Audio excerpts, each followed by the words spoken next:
class. It's my first day with all of you. Before I proceed, so let me tell a bit about myself, though Gaurav has already nicely introduced me. So yes, I do have more than 10 years of experience overall in IT, and since almost last 3 years or 3 years plus, I think now, I'm working in big data domain. And when it comes to big data domain is not equal to Hadoop for me. So I'm working not only in Hadoop, whereas there are other big data technologies like, when it comes to Storm or probably Cassandra or a bit of Esper or something like that, I've worked on that part as well. And especially on Hadoop side, when it comes to the domain side, so primarily I have the experience of productionizing systems, big data, basically big data applications, primarily in retail domain. I think, yeah, 3 projects, yes, I have done 3 projects in that. And apart from that, so my major of the experiences, whatever I'll be sharing with you people, will be from that domain, of course, and a bit in healthcare domain as well as a bit in telecom domain also. So currently we are trying to help a telecom domain company with the big data practices altogether. So that's all about me, and of course we'll keep discovering about each other as the the session continues or the class continues. Before we just start, we get into the actual business. So I would like a bit from all of you, just one-liners probably. If you could just tell me about your experience and a bit about the domains from which you are coming, that will help me to understand the background. And of course it will be really helpful for us also to customize our course going forward. So if just I could get one-liners from all of you, please.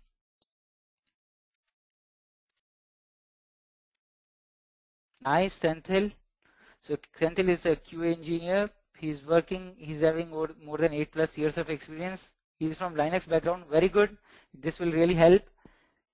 Swapnil is Linux admin with more than 5 years of experience. Raman, 10 years plus experience on SAP development. Nice.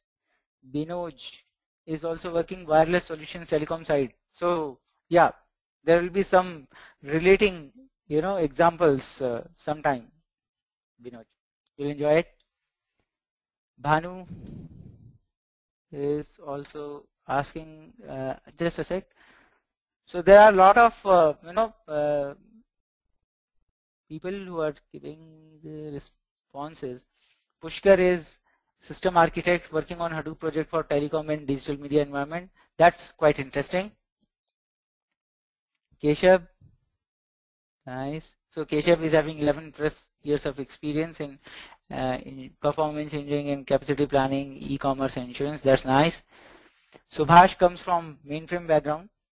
So Subhash, don't worry, you will find quite a, since it's the admin side of it, admin side of Hadoop, there are quite a lot of things to learn. So yeah, you will find it interesting. In fact, there is a project which is going on, which is basically from mainframe to my Hadoop migration altogether. So we'll talk about that. Sure. So yeah, I think if, please forgive me if I have not taken your experiences, if I have not spoken the experiences of each and every of you. It was just to get an idea of the class, your average experience, and I do see that all of you, or most of you I would say, are from the are quite experienced people. That's very good, and many of you are already working in big data domain, and some of you are actually from quite Linux admin backgrounds altogether. So that will really help all of you to understand or grasp the things in a faster way. So thanks for this. Before I proceed, so Chakravarti Kara says, I have no exposure to databases programming. I'm pure hardware and OS guy. So to answer this question, Chakravarti, don't worry about it. because it's not the databases which we are going to discuss. It's not the programming which we are going to discuss here, because this is the admin class. So it's not about, so if I would be showing you a MapReduce program, probably it would be a cause of concern to you. Not, at least not for the admin class. Okay, Chakravarti, do I answer your question? Okay, great. So okay, let's start with the session now. Even before you go to the configuration file, we will be talking about Hadoop 2.0, so-called YARN or MRv2. There is a lot of buzz about it. So first of all, Hadoop itself is new, and then Hadoop 2.0, it's a different thing altogether. So we'll first see what exactly is it, what exactly are the radical changes, and then we'll go to the config files, and we'll just see what exactly are the kind of settings. Of course, it would not be extensive because the number of settings are too much. So we'll definitely be sharing the exhaustive list links also with you after the class. You can actually go through them, and then we'll be talking about popular Hadoop distributions. So I'm not speaking much about popular Hadoop distributions at this point of time. Let's discuss when we are going to discuss about it. So yeah, so this is so that's about the kind of the coverage which we are going to have at the higher level. Before even I proceed to the detailed coverage and with the material and a bit of revision, I just want to share some of the important, some people call it as rules of the game or something, but yeah. So one thing is that there are two ways of answering the questions. A lot of you people would be having some questions in between. So there are two ways. Either we can ask the questions right there, right itself. That is one way.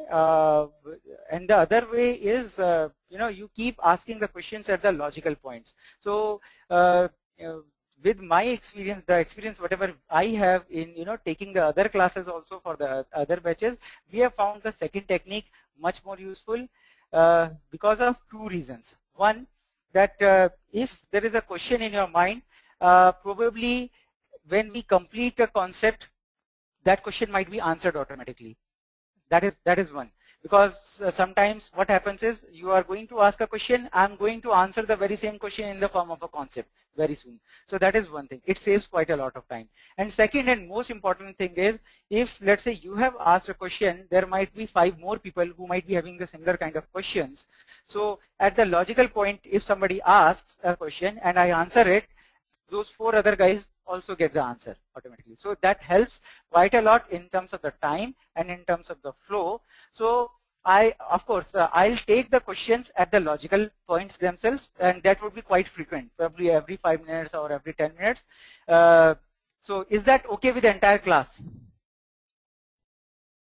Great, great. I get some buyout from my entire class. That's what I like. And some of you might be having some of the carry forward questions from the previous classes also. Don't worry, I'm not here like I'm not counting the clock like okay 3 hours done, business closed, nothing. So I'll try to answer. So the other thing is I'm very fond of interactive class. So I'm talking to you guys, it's a monologue, but you guys should also be talking to me in the terms of the chat, and sometimes, I repeat, sometimes whenever it is possible, I'll try to put 1 or 2 of you on the air, speak about something, and then probably we'll be taking the discussions at the next interactive level. I have found this very useful with other classes. Sounds good, guys? Can I get some quick buyout from all of you? Nice. Okay, now I'm charged enough with you. Now let's start with the actual subtopics of today's class. First, we will be having a bit of revision, and it's not going to be more than 5 or 6 minutes. It would be the time when I would be asking the questions, you would be replying me. It will help me to bridge any gaps if there are any.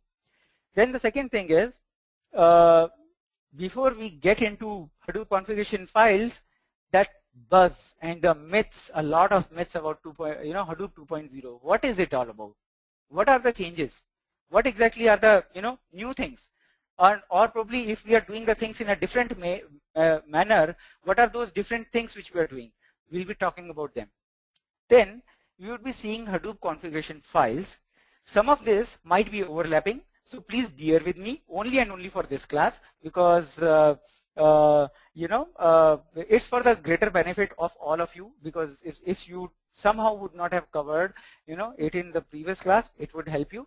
Then we'll be talking about, basically you all are the admin guys, so when you go out of this class to your respective companies in your projects, probably some of you are already working, some of you might be starting the big data practices like us.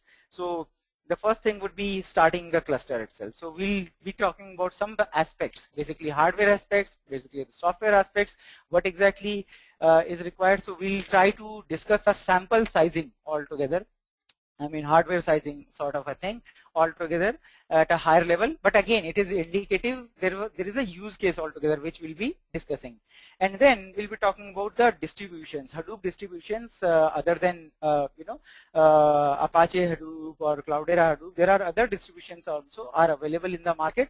So we'll see some of the pros and cons of it, and of course it will really help you when you will be setting up the practices in your company. So that kind of points we'll be discussing in that section. Okay. So before I proceed, let me see if there are some questions, or if there are. So in the scope of whatever I've told you as of now, is everybody okay, or do you have any question? Great. So this class seems to be quite interactive. I like that. Nice. Thank you. Okay. Now let's start. Let me see if there is something more. Okay. Mostly okay. So Ajay is asking, are we going to look into Hadoop 2 cluster setup?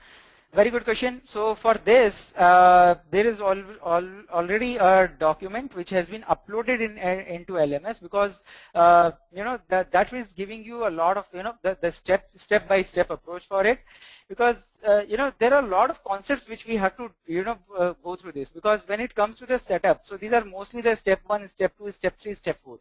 So we are not really going to do the step 1, step 2, step 3, step 4 here, because it's about that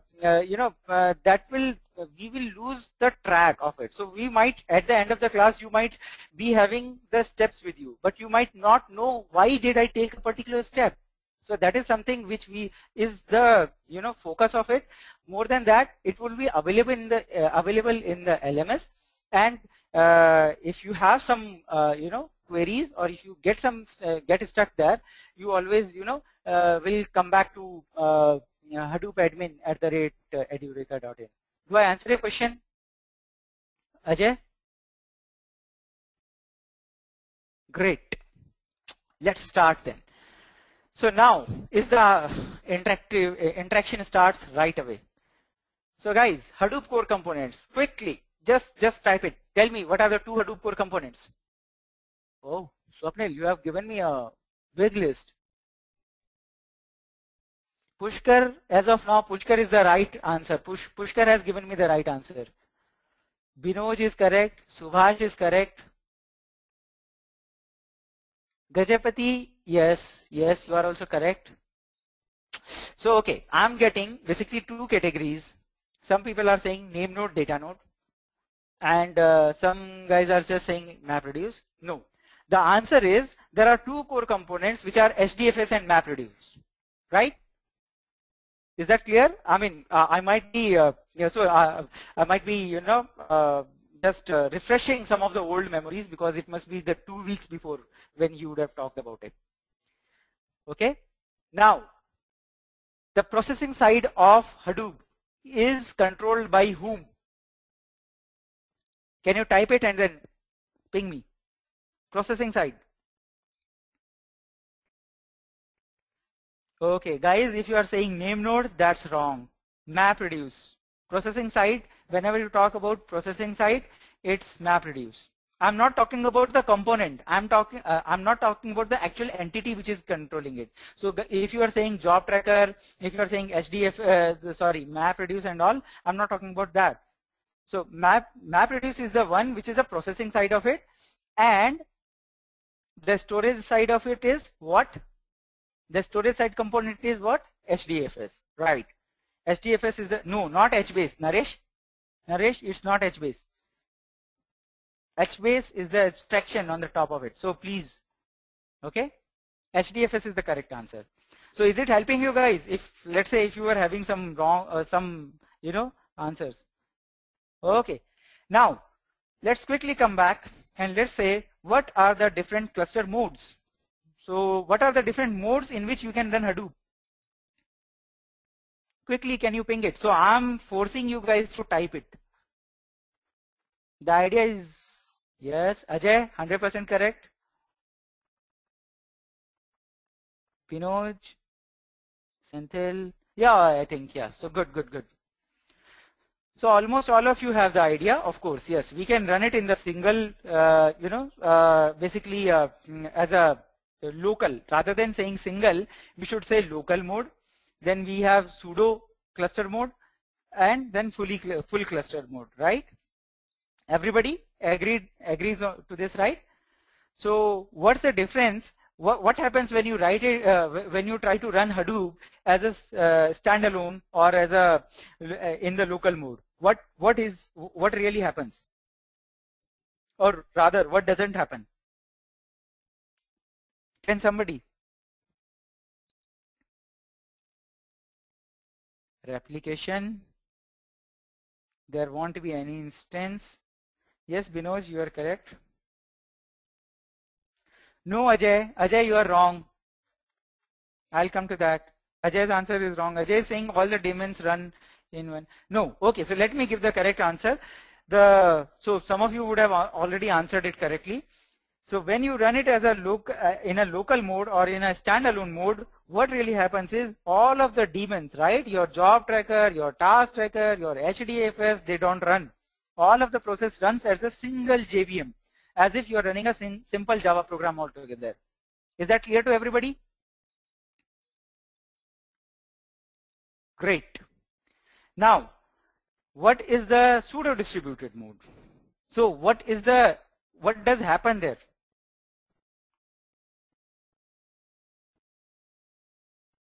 Can somebody just ping and tell? Yes, Subhash, you are correct. Daemons run on single machine. Yes. Okay, most of you guys are correct.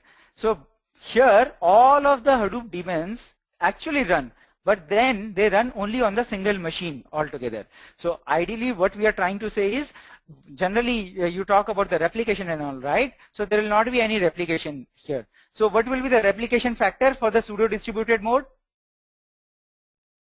1. Correct. So that's it.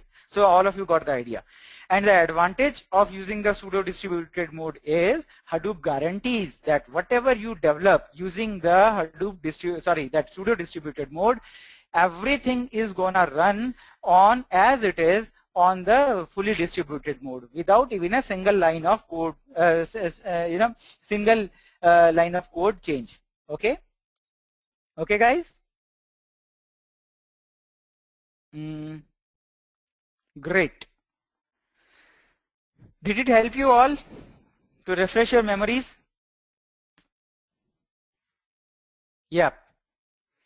Because there was another purpose. Before I would move to the next slides, this is the one which is setting the ground for the further discussion. If that is not clear, the other discussion would not have made much sense anyway.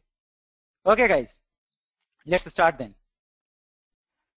So that's pretty much of the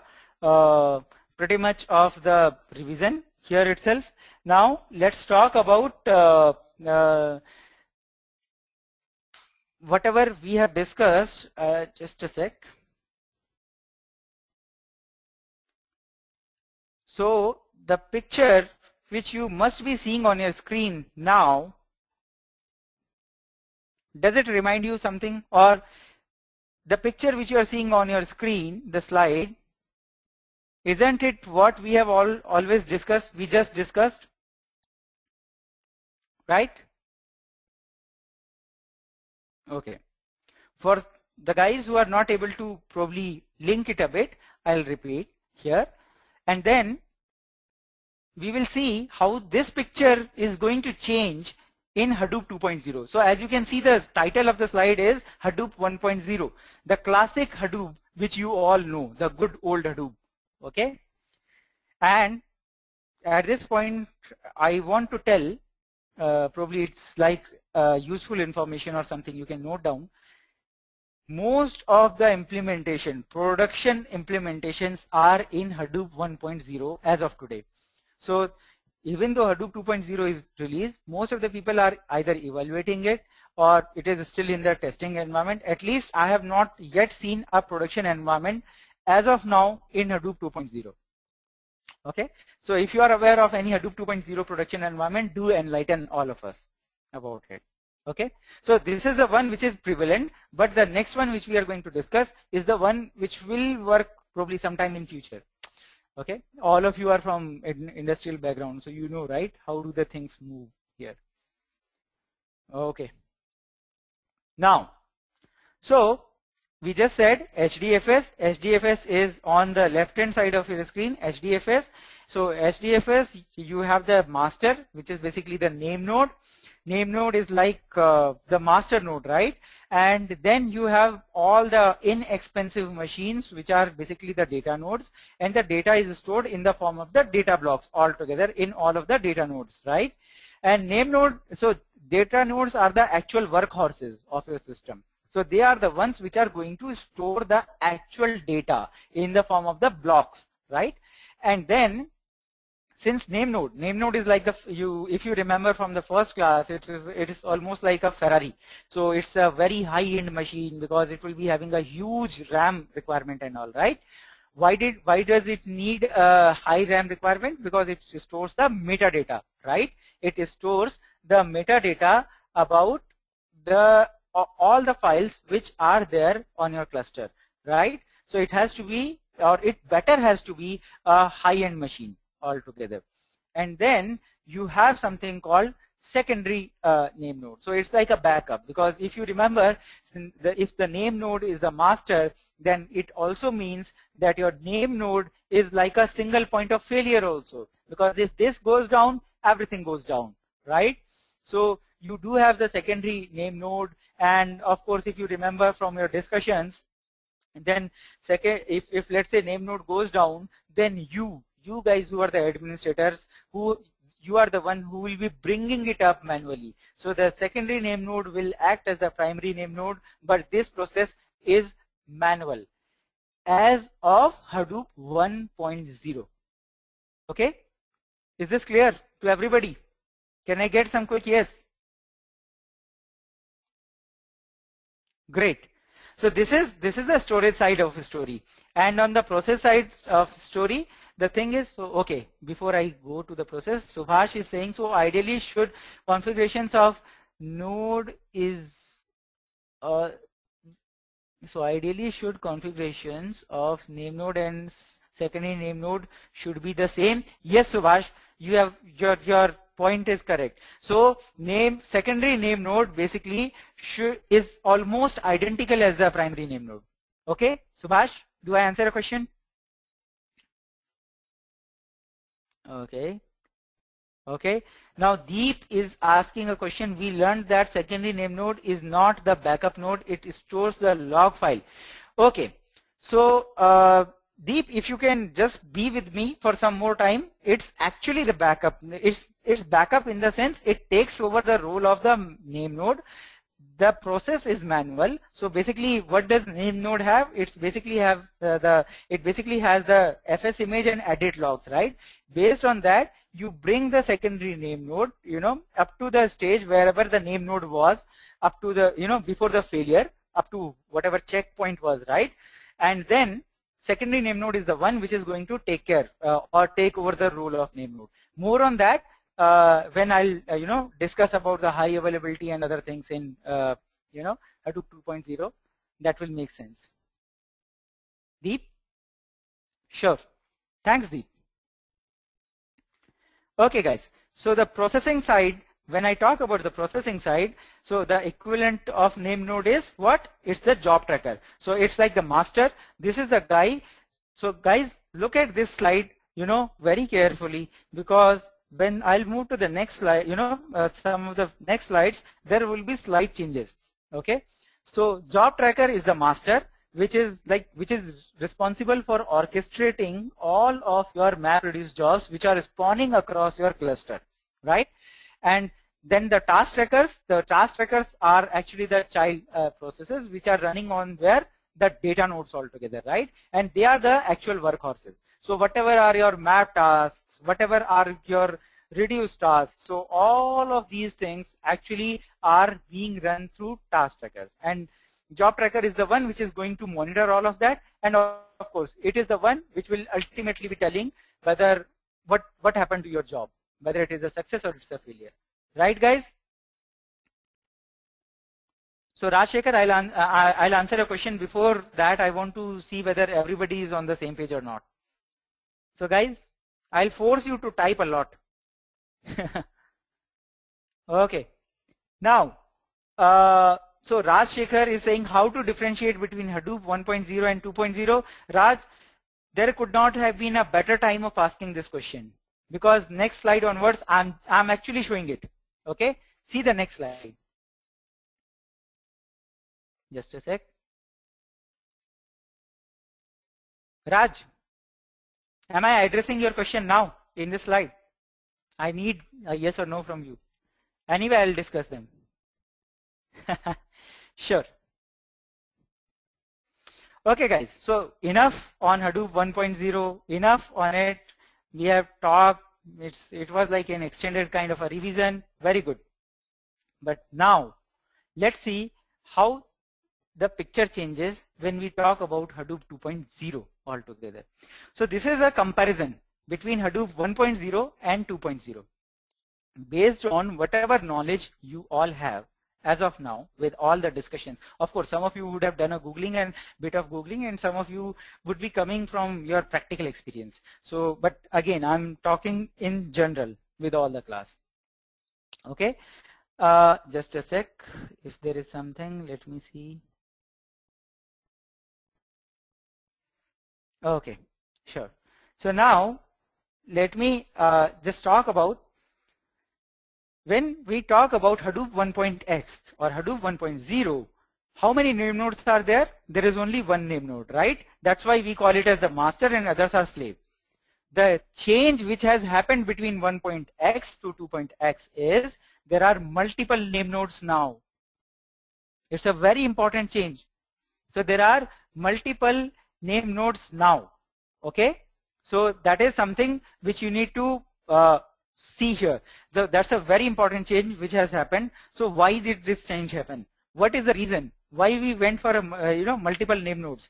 That is something which I'll discuss in the next slide. So this is like a table of content, and the coming slides I'll be discussing these things in bit more details. Okay. The second thing we just talked about, right? That high availability. If your name node goes down, sorry, you are in a problem, because that's it, right? Nothing will run. So you are the one who has to bring the cluster manually. But does it mean it's highly available? No, it is not highly available, because your system would be down for quite a long time. So with Hadoop 1.x, there is no high availability present. But with Hadoop 2.0, those guys have brought up high availability feature, because there was of course a lot of industry pressure also that, hey, please, without this was in fact one of the reasons due to which a lot of organizations were adopting Hadoop very slowly. Or even if they were adopting Hadoop, they were adopting it for the systems, even if let's say they are down, it should not affect the business operations much. Okay, so we'll see how the high availability feature has been built. Then we'll talk about the processing control. So guys, you must be having the picture fresh in your mind. Job tracker, task tracker. So those are the two important daemons, right, which run. Now they are no more. Hadoop 2.0, there is nothing called job tracker. There is nothing called task tracker. They are having something called resource manager, node manager, and app master. What are they? What are their roles? Right? We'll discuss that. And when we'll discuss all these three things, then you will have a consolidated image of 2.0 in your mind. Then only it will make some sense for us to see the configuration settings also. Clear? Does everybody agree?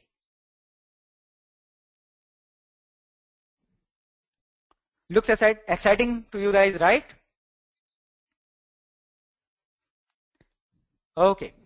So that was the idea, guys, that before doing something, the overall idea which we are following here is that before doing something, you should know what you are trying to do, or why exactly you have taken a particular step. Then only, probably executing is a command is the last thing which, anybody can do. Okay. Now let's see the first thing. NameNode. It is one, and now there are many NameNodes. So I am taking the next slide. Okay.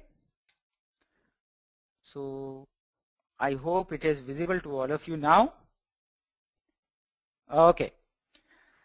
So now just have a look of it and then forget about this slide. Okay. So just have a look of it and then don't even look at it again, because at this point of time it will not make much of the sense. It would be like a high level architecture, whatever, probably your architects or some of you guys would be preparing for your organizations. Okay. Let's not talk about this figure right now. Let's talk about why is it so, and then we will revisit this slide. Okay. So guys, all of us know that there is only one NameNode in Hadoop 1.0, and it is a very high configuration machine.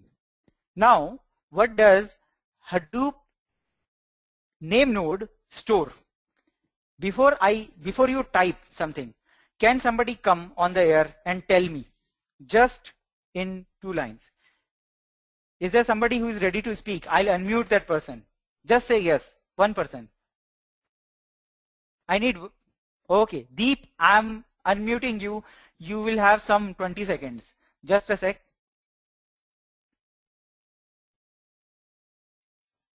Deep, you are on the air. Hi everyone. Hey, Vishal, I don't know if I can speak on NameNode for 20 seconds, but at least I know that it contains. Please go ahead. Go ahead. Yeah, it contains metadata. Yes, definitely. And it has all the information about the files and everything. And I'm assuming that it has the client too, which it decides. No. So the last part is only the last part is a bit wrong. So it does contain the metadata. When I talk about the metadata, what does the metadata mean? The metadata means that it has it knows where. So for a particular file, where exactly are the blocks where this file is residing, right? And what exactly are the permissions? Or if let's say you have done some update, delete or something, right, in past, so those kind of operations, whatever those have happened, right? Right. In the form of yes. And I'm assuming, I think job tracker will be there on NameNode, right? On the physical machine. Yes. Right. Yeah. Okay. Okay. Yeah. Guys, everybody clear? Okay, I'm unmuting you now. Okay. Guys, everybody clear? Whatever Deep said or whatever I told. Anybody disagrees from this point? So I'll try to keep unmuting you people because that makes the process much faster, and the pain of typing also reduces. Okay. Now, yes, Raj, you are correct. I'm not telling your question to everybody because I'm in between of a concept. Okay. Okay. So now the thing is, since all of this data is residing in the RAM, right? And why should it be in the RAM? Because NameNode is the guy who is going to, cater for all of the clients. And this has to be on a very fast basis. So it cannot store the data, entire metadata on the hard disk, right? So naturally, NameNode becomes a memory-hungry machine, right? Are you all guys there with me, understanding the point, right? Can I get yes? Great. Now the thing is, let's assume when you started the cluster in your company, okay, you had 10 nodes, and then you had a name node. So let's say you were having 8 GB RAM for that name node machine. So far so good, everything was working fine. Then your company said, okay, you guys are doing very good. Now we have decided to take this POC to the production level, wherein we actually a lot of clients would be would be catered through your system, and we have decided to fund you more. So now instead of 10 nodes, we want you to have 100 nodes of cluster. Okay, so now from 10 nodes you have gone to 100 nodes. Very good. What will you do? You will actually add some 90 different nodes, 90 different data nodes altogether, right? But is that 8 GB RAM going to suffice? It is, but will the performance be the same? No, right? It is not going to be the same. Why? Because of course the scalability problem. So what is the natural thing you will do? You will say, okay, instead of let's say 8 GB RAM, I'll go for now 32 GB RAM. You are happy, your customer is happy, your boss is happy, and everything is good. Now all of a sudden, people realize, somebody else comes and says, oh, okay, it seems Hadoop is doing good, let me move my application also in Hadoop. Now you guys are the administrator, you are not developing anything, you are maintaining the system. Okay, now another guy says, comes and says, hey, I want to deploy my application also. Okay, and for that I'm seeing there are some X number of clients which are coming. So somehow you came to know that instead of 100 nodes, now I need, let's say, a 2000 nodes cluster. Somehow, that exponential increase happened. Now, is that 32 GB going to suffice? No, right? No, right? Then naturally you will go for some 500 GB RAM. Something, right? I mean, then what are we talking about here? So we are saying, even though Hadoop says you can do a horizontal scalability, but if the number of the data nodes keep increasing, of course the metadata increases, and the metadata needs to be fit in the memory, RAM, and of course then the RAM size increases, right? So it is a vertical scaling, right guys? Right? Can I get some yes? Okay. But all of us know, right? Vertical scalability has a limit. So 500 GB, 1 TB, so and so forth. Now this is an observation at Yahoo level and all. When your cluster size increases more than 400 nodes, actually Hadoop starts performing a bit low, because you actually start hitting the upper limit of vertical scaling, right? So many a times people say, hey, 4000, that's it, not more than that, you cannot take care more than that. So that's the limit of a single name node. But we have given the promise that, okay, it's horizontally scalable, linearly scalable, but we have hit a limit here. So this is the one which drove towards a multiple name node theory. Now you guys understand why multiple name nodes, first of all. So there are multiple name nodes. Somebody will say this is a feature, very good. Probably somebody will go to an interview also after this class, or somebody will ask, you will probably be answering this. But why? Everybody understood it, right? Why? To provide the horizontal scalability. Everybody agreed? Now let's see. So now that reason is clear, now let's see how does it work. Okay guys, can I move, or do you have any question? Why multiple name nodes? Anybody? Yes, Gajapati, you can ask your doubt. Others? Is this okay?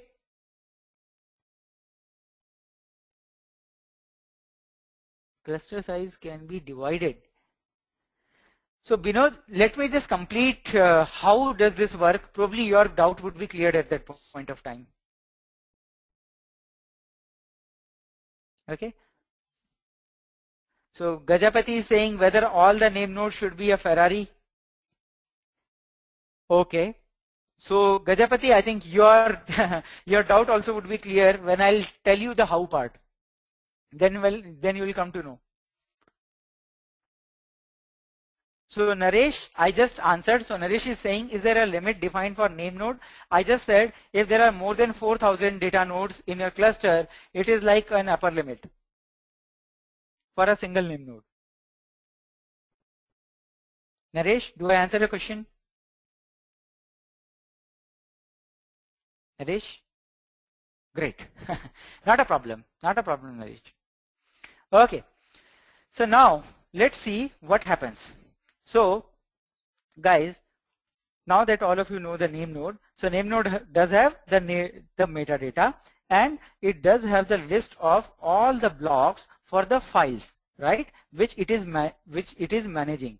So the files which are managed by a particular name node is called the namespace, right? So that's a very common definition of namespace, right? So that's called namespace. Now, when I talk about the metadata and the list of blocks which are okay, so the list of blocks which are maintained by a particular data node, or sorry, name node, is called something called block pool. Okay, so let's say with Hadoop 1.0, okay, what is the block pool? All the data nodes are the block pool, or all the blocks which are there in your cluster is the block pool, because there is only one name node, right? Now, what happens is when you go with the multiple name nodes, basically each and every name node will be taking care of different set of data blocks altogether. So probably you can say it's not necessary whatever I'm saying, but for the sake of simplicity, let's say you are having 1,000 data blocks, okay, somehow, and first name node is taking care of 1 to 100. Second name node is taking care of 100 to 200. Third one, from 201, let's say, to 300. Okay, so 1 to 100 is the block pool of name node 1. 101 to 200 is the block pool of name node 2, and so on, so forth. Right, guys? Is that clear? So it's the logical splitting, nothing else. It's the logical splitting, right? Now that you know that it's a logical, okay, so how does the client know to which name node it has to talk to? Shravan, I'll come to that. I'll come to that. You will, so when we'll see the anatomy of a particular MapReduce job, then you will understand it. Okay? Because there are other things so it's only from the storage side, Shravan. Now, so this is a logical splitting. But what is there at the data center? There are different data nodes. There are different machines altogether. So those machines are anyway common. Now, the thing is, all the machines, all the data nodes are connected to each and every name node. So what I'm trying to say is, it may happen, theoretically, it may happen that your name node 1 is taking care of some of the blocks which are in data node 1, and then some of the blocks which are in data node 2. Okay. At the same time, name node 2 also may be managing some of the blocks which are again in data node 2, and some of the blocks which are in data node 3. Okay. Is this clear? Is this clear to everybody? Nice. Thank you if it is clear, because that really helps. So, if you understood it, right, then now I am requesting you guys, okay, Amit, I'll repeat the example, though I was giving the example only. So, okay, only for Amit, I am repeating the example. Now, let's say you are having multiple name nodes, right, Amit? So, I need now your buyout after every time so that you understand. Amit. Okay, Amit, can I unmute you? That will be faster. Amit? Sure. Just a sec. Amit, you are on there. Hello. Hi, Vishal. So my question is like earlier, it's supposed to be like a single name node who will be taking care of multiple data nodes, right? All the data nodes. All the data nodes. Yes. Now, when we have n number of name node, so yes. you like there will be a pool as per the graph. Yeah. And so don't look at the picture right now. Don't even look at. So I'm requesting everybody not even to look at the slide. Let's talk whatever we discussed. Okay. Right. So now so let's say name node 1 will be taking care of couple of data nodes. Yes. Name node X will be taking care of some of the data nodes. And there might be some overlapping in between them. Okay. So so can I buy it like at least a single data node will be taken care of more than one name node? Yes, it can happen. It can happen. See, I'll tell you, if so, it's a rule, and you will see why it is being done. Okay, it's a rule with Hadoop 2.0. So that is called HDFS federation altogether. Why federation? Because it's a federation of all the name nodes. Okay, you understood the word, right? Federation. Not only you, everybody. Not very clearly. Okay, federation is what? It's actually when you talk about it, it's like a collection of something, right? Right? Okay. So it's a collection of all the name nodes. Now what happens is, as a rule, as a thumb rule, each and every of your data node machine will be connected to each and every name node in your cluster. Is that clear? Each and every name node? Every name node. So let's say you are having 3 machines, 3 data nodes, or instead of 3, let's say you are having 10 data nodes. Okay? Okay. And you are having only 2 name nodes, name node 1 and name node 2. Okay. Okay? So all the 10 machines will be connected to name node 1 basically, okay, as well as to name node 2 also. We will see the reason behind it anyway. So the you understood? So the metadata of each of these data blocks. Yeah. So whether it will be stored with both of them or with one of them, we will see that later. Okay, fine. Got it. Okay, but does it help? Because there is a reason I'm going to discuss that later. Yeah, okay? Because only I was thinking of like. Yes. You are exactly on the correct path, Amit. You are actually, on the evolution of the architecture itself. How does it happen? So this is in the coming slides. But before that, I want this picture to be clear to everybody. Okay. Can I unmute you? Oh, sorry. Can I mute you now? Yes. Oh, okay. Sure. So, as a client, how do I know? Ajay, this is a duplicate question. I'll answer this question when I'll show you the anatomy of MapReduce job. Ajay? Because there are some other unknown elements which I have not yet discussed. You remember I talked about resource manager, node manager, app master, right? I have not yet told you what are they doing. Okay. So now, if that is clear, let's have a look of this slide. So if that is clear, now this slide would be making sense only on the right hand side. Just see on the right hand side. So there are multiple namespaces. Then there are multiple pools which are being managed by all the name nodes because they are just the logical ones, right? And ultimately, all the block pools anyway resemble to all the data nodes which are there in your system. Is that clear? Because so now guys, you understood why I was asking all of you not to look at the slide.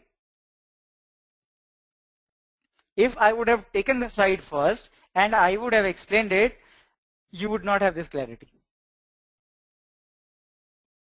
By the way, there is a link which is at the bottom of this slide. You will be able to see these slides anyway in LMS. You can click on that. You will get more information about federation. Okay, some literature about it. Okay, guys. Now this is the right hand side which I have discussed. What about the left hand side? I have not even talked about it, right? So can somebody now look at the left hand side and tell me what is it? I need an answer, or if somebody wants to come on the air and tell. Probably in the class to repeat section, Shravan. Okay. Anyway, the Hadoop support team will be able to tell. So does anybody want to come on the air and tell me what is on the right hand side? Surbhi, can I put you on the air? There is a reason I am asking you. Surbhi has given an answer, and which is correct? Sure, Surbhi. So you have hardly 20, not even 20 seconds. You are on the air. Surbhi. Hello. Yeah, Surbhi. You are on the air. I'm able to hear you. So please go ahead. Yeah, left hand side it is Hadoop 1.0 and right hand side it is Hadoop 2.0. Bang on the target. So guys, and why did I keep it on the right hand side? So that is something which I will explain. So guys, what I'm trying to tell you is Hadoop 2.0, that multiple name nodes, block pools, data nodes and all is nothing but just the extension of Hadoop 1.0, right? If you see, if you just extend, right, the topmost side on the right hand side, this becomes Hadoop 2.0, isn't it? Isn't it? Guys who are on chat can say yes. Surbhi, does it make sense? Yeah. Okay. So Surbhi, thank you for coming on the air, and I'm putting you on mute. Hope you guys are finding this useful also. Okay. So now let's move. So now I'm going back one slide back. So now is the time when I said this name node, right? So one name node and multiple name node. Is that clear to everybody? Is that clear to everybody? So that I'll move to the second one, which is high availability. And it's a big, very interesting thing. Okay. So guys, I told about multiple name nodes. One aspect I didn't even talk. You know what? Let's say there are multiple name nodes and one name node goes down. Earlier, if name node was only one and if that used to go down, then you could not do anything with the cluster, right, till the time you bring it up. But this time, let's say you are having 3 name nodes and only name node 1 goes down. Other name nodes are still able to cater for the clients, right? Isn't it an advantage? Right? So that is the other aspect which will not come out generally in the discussions, but yes, I just thought it's better. But it is not high availability, by the way. Okay.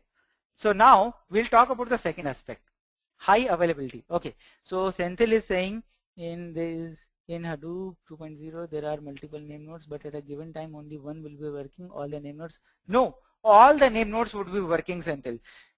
Senthil, do I answer a question? All the name nodes would be working.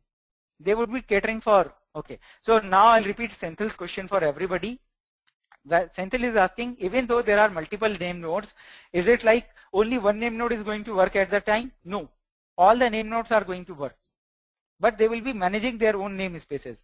That's it. Okay. How and all, we'll see that later.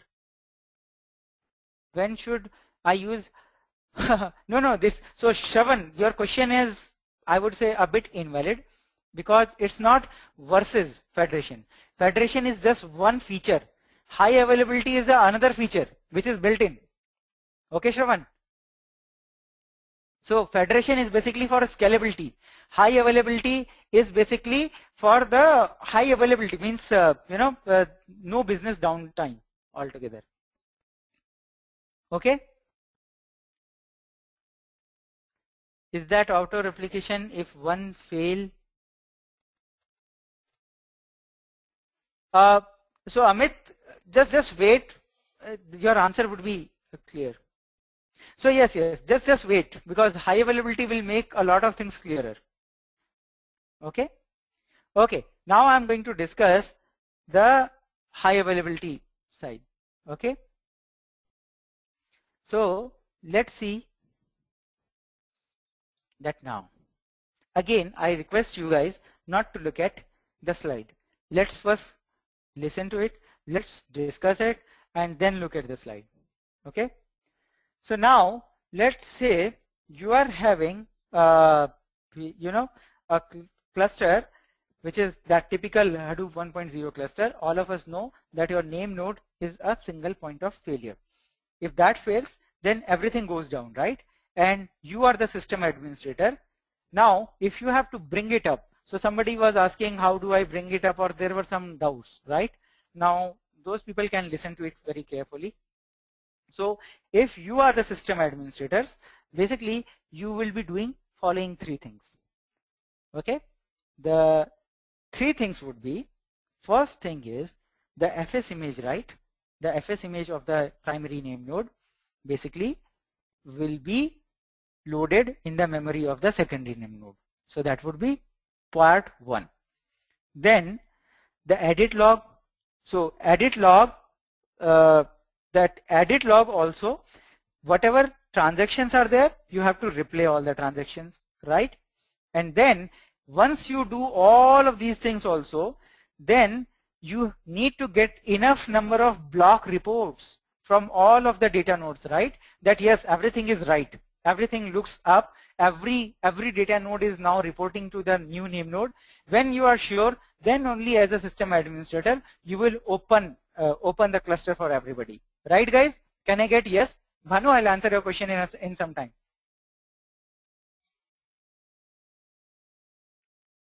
Is everybody clear? Okay. Chakravarti is saying, can I repeat? Okay. So what I'm trying to say is, let's say the primary name node fails and you are actually bringing up manually, right? The secondary name node, you will actually be doing three things. The first thing, of course, that FS image transfer, right? Then the second thing is the edit log transactions, which you have to replay.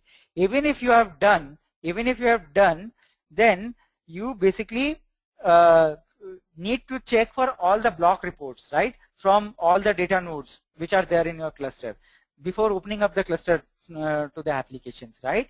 That everything is right, is well. Chakravarti, does it help now?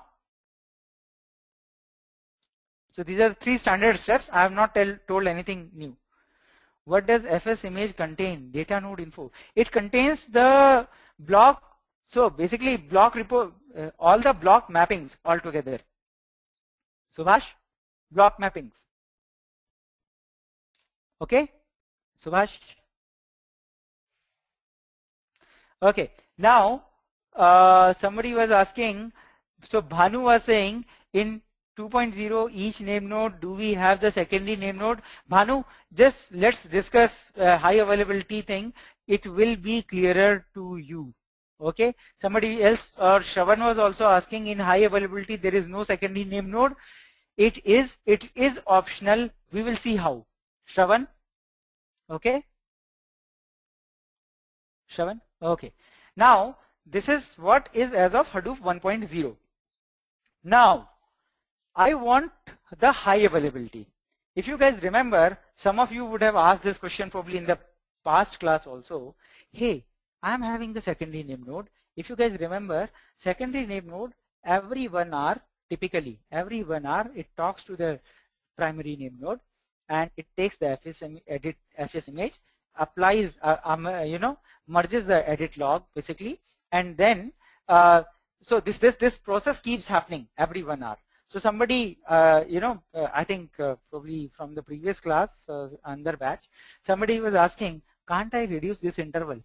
Can't I do it, let's say, every 10 seconds or 5 seconds, right? You are saying, then my problem is resolved, right? Right, guys? So, right? Did you ask this question, or did this question come in your mind, guys? Or does anybody have the answer for it? Why don't I do that? So this question didn't come. Okay, but yes, isn't it a good solution for high availability? Instead of doing it, yes, Amit is, I mean, yes, quite experienced guy here. So Amit has given me the reason why not to do it. So guys, in theory, I can do it.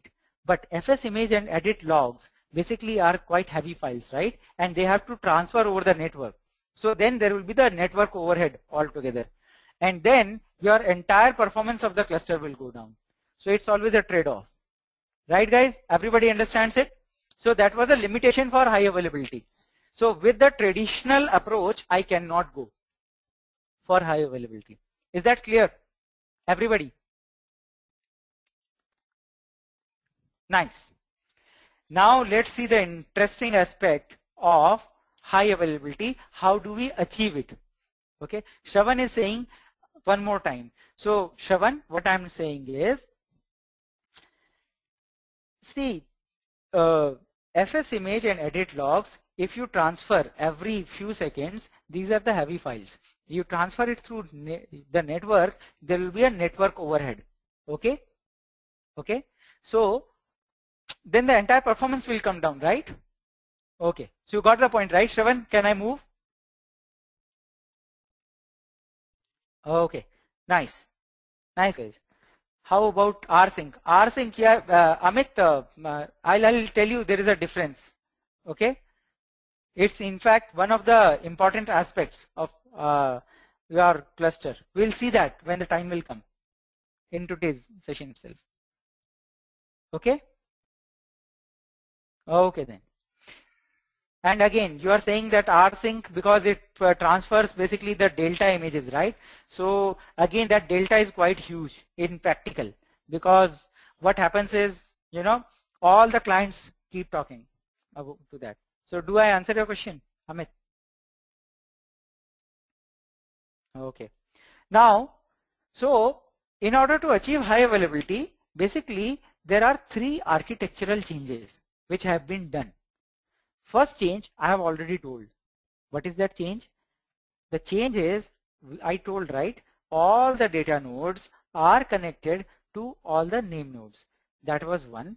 And the other thing is, all the data nodes now send their block reports to both the name nodes. So within a namespace, there is going to be an active name node and a standby name node. And they are like hot swappable. So now the thing is, for now, forget about the secondary name node. Don't think about the secondary name node right now. You are having active name node and standby name node. So what happens is, all the data blocks, right, they send their block reports to the name nodes, right? So now instead of sending it to one name node, they will be sending it to both the name nodes. So what are we achieving through that? At any point of time, be it the active name node or be it the standby name node, both of them will be having the block mappings always available. Right, guys? So that is taking care of block mappings. Now the second thing is about the edit logs, right? So the edit logs, that was the one which basically takes care of the transactions, right, which are happening over the files altogether. So earlier they were there with only the primary name node altogether. Now the second change which has been done is, both the active name node as well as the passive or standby name node share these edit logs through the high available shared storage. That's the second change which has been done. And the third change which has been done, which is as a system admin not important for you, that all the client objects should be aware of, you know, the internal failures. So let's say you are doing some processing and the active name node has gone down. So somehow client should know, okay, now I don't need to take care, or I don't need to, you know, communicate with the previous machine. I need to talk to the other machine, right? So, but that is done internally by Hadoop altogether. Is that clear, guys? Great. So now you know how exactly high availability is achieved. So that shared edit logs, so block mapping is always available and the edit logs are also shared. So it's like hot swappable. So what happens is, let's say active name node goes down. So now, since the standby NameNode is also having all the mappings and it is sharing the edit log, any point of time it will be able to switch it over, right? How does it, so looks very flashy at the higher level, right? How does it happen internally? Now this is something we'll be talking about. So high availability, I've told you what it is. How does it happen internally? We'll talk now. But before that, I'll take some questions. Does the secondary NameNode write the merge control FS image on the NameNode hard disk? No, Ajay. Secondary NameNode. So there is no secondary NameNode concept as of now, which is mandatory. But yes, within, if your question is for Hadoop 1.0, yes, this is what happens. Ajay, do I answer your question? Okay.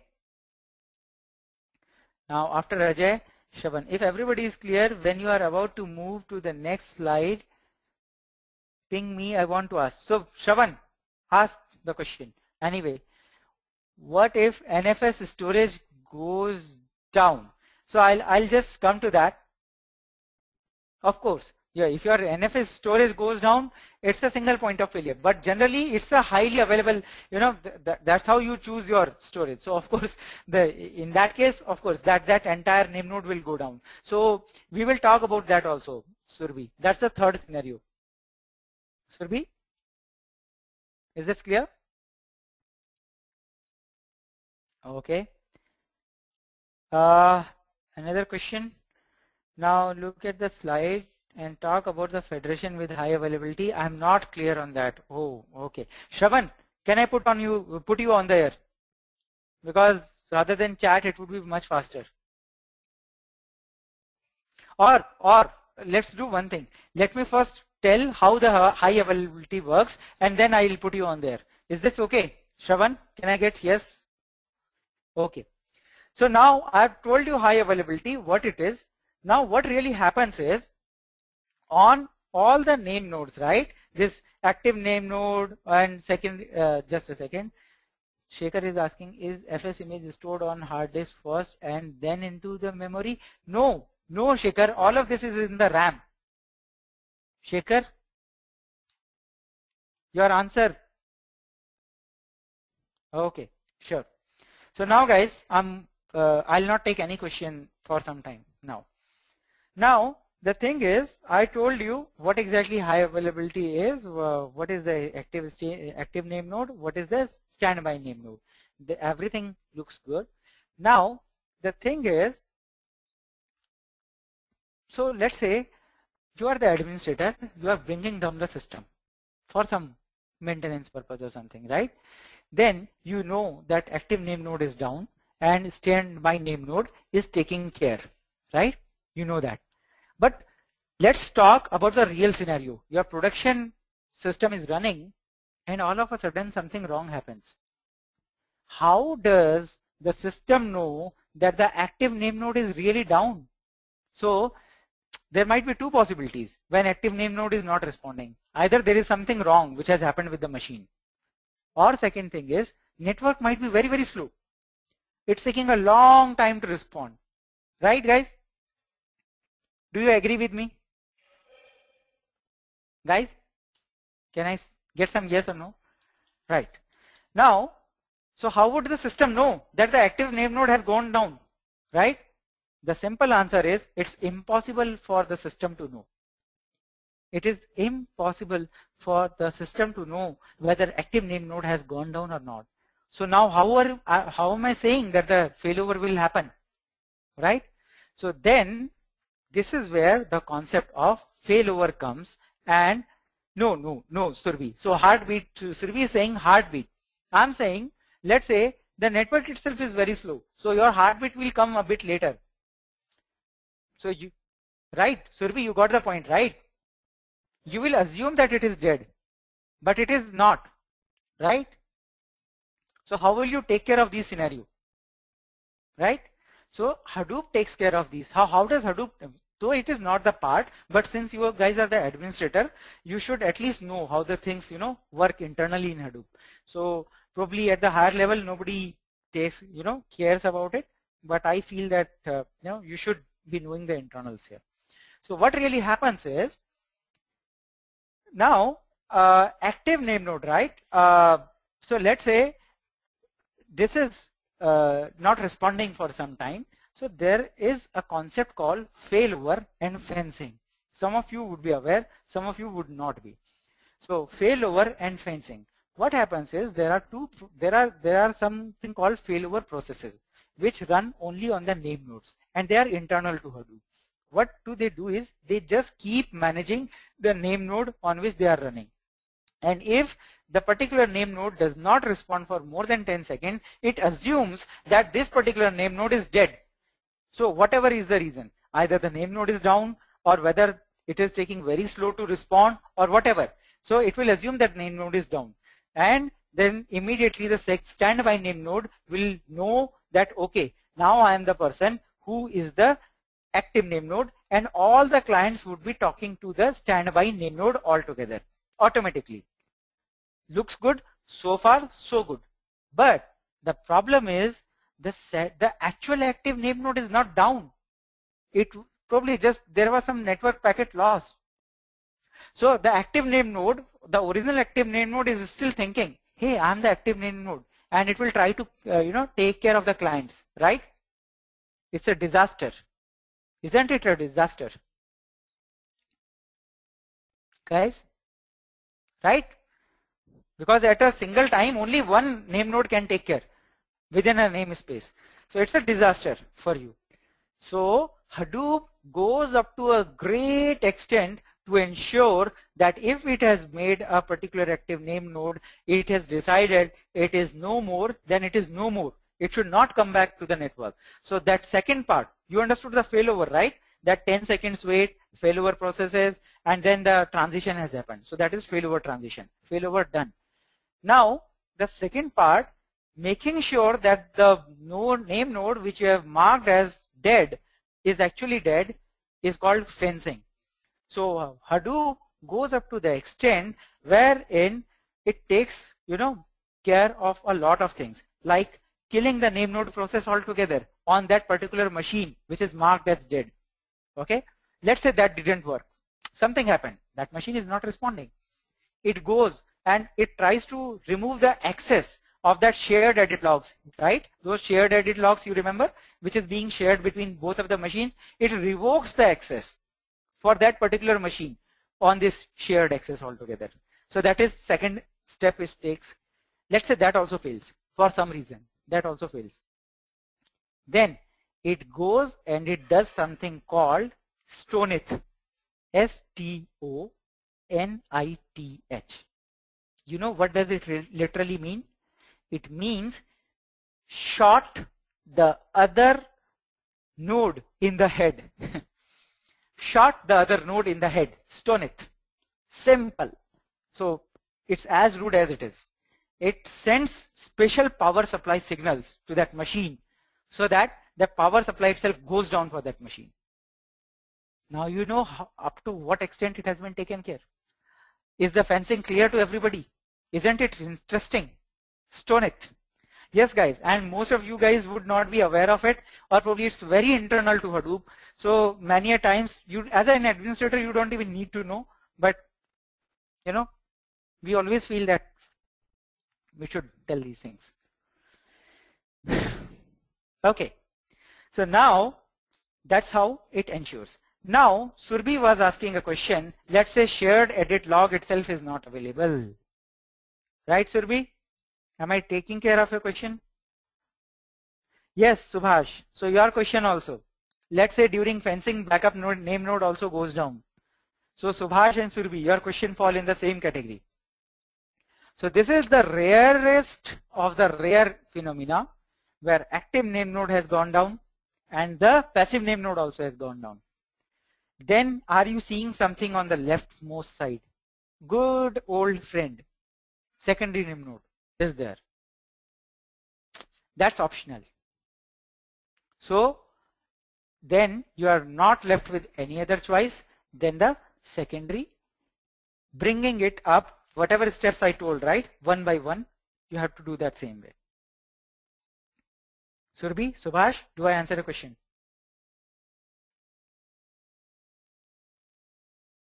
Shravan, do I answer the question?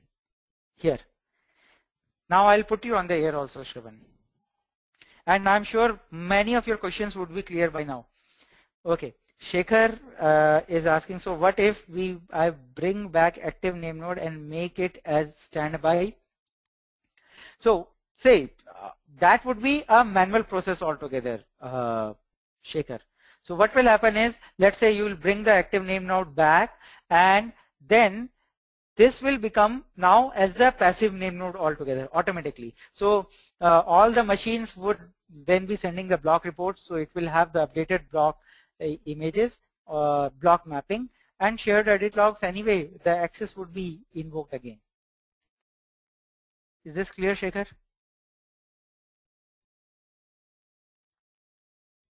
Okay. Amit is asking, I can have more than NameNode 2.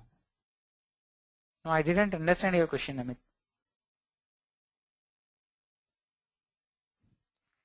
Okay. By the way, Shravan is asking me to unmute him. So let me put Shravan. Okay, just a sec. More than 2 name nodes. So yes, Amit, you can have many name nodes, but within a namespace there will be only one name node, and I mean one active name node and one standby name node. Okay, Amit. Subhash is asking, after fencing, who will take care of powering on fail? It has to be manual, Subhash. Subhash?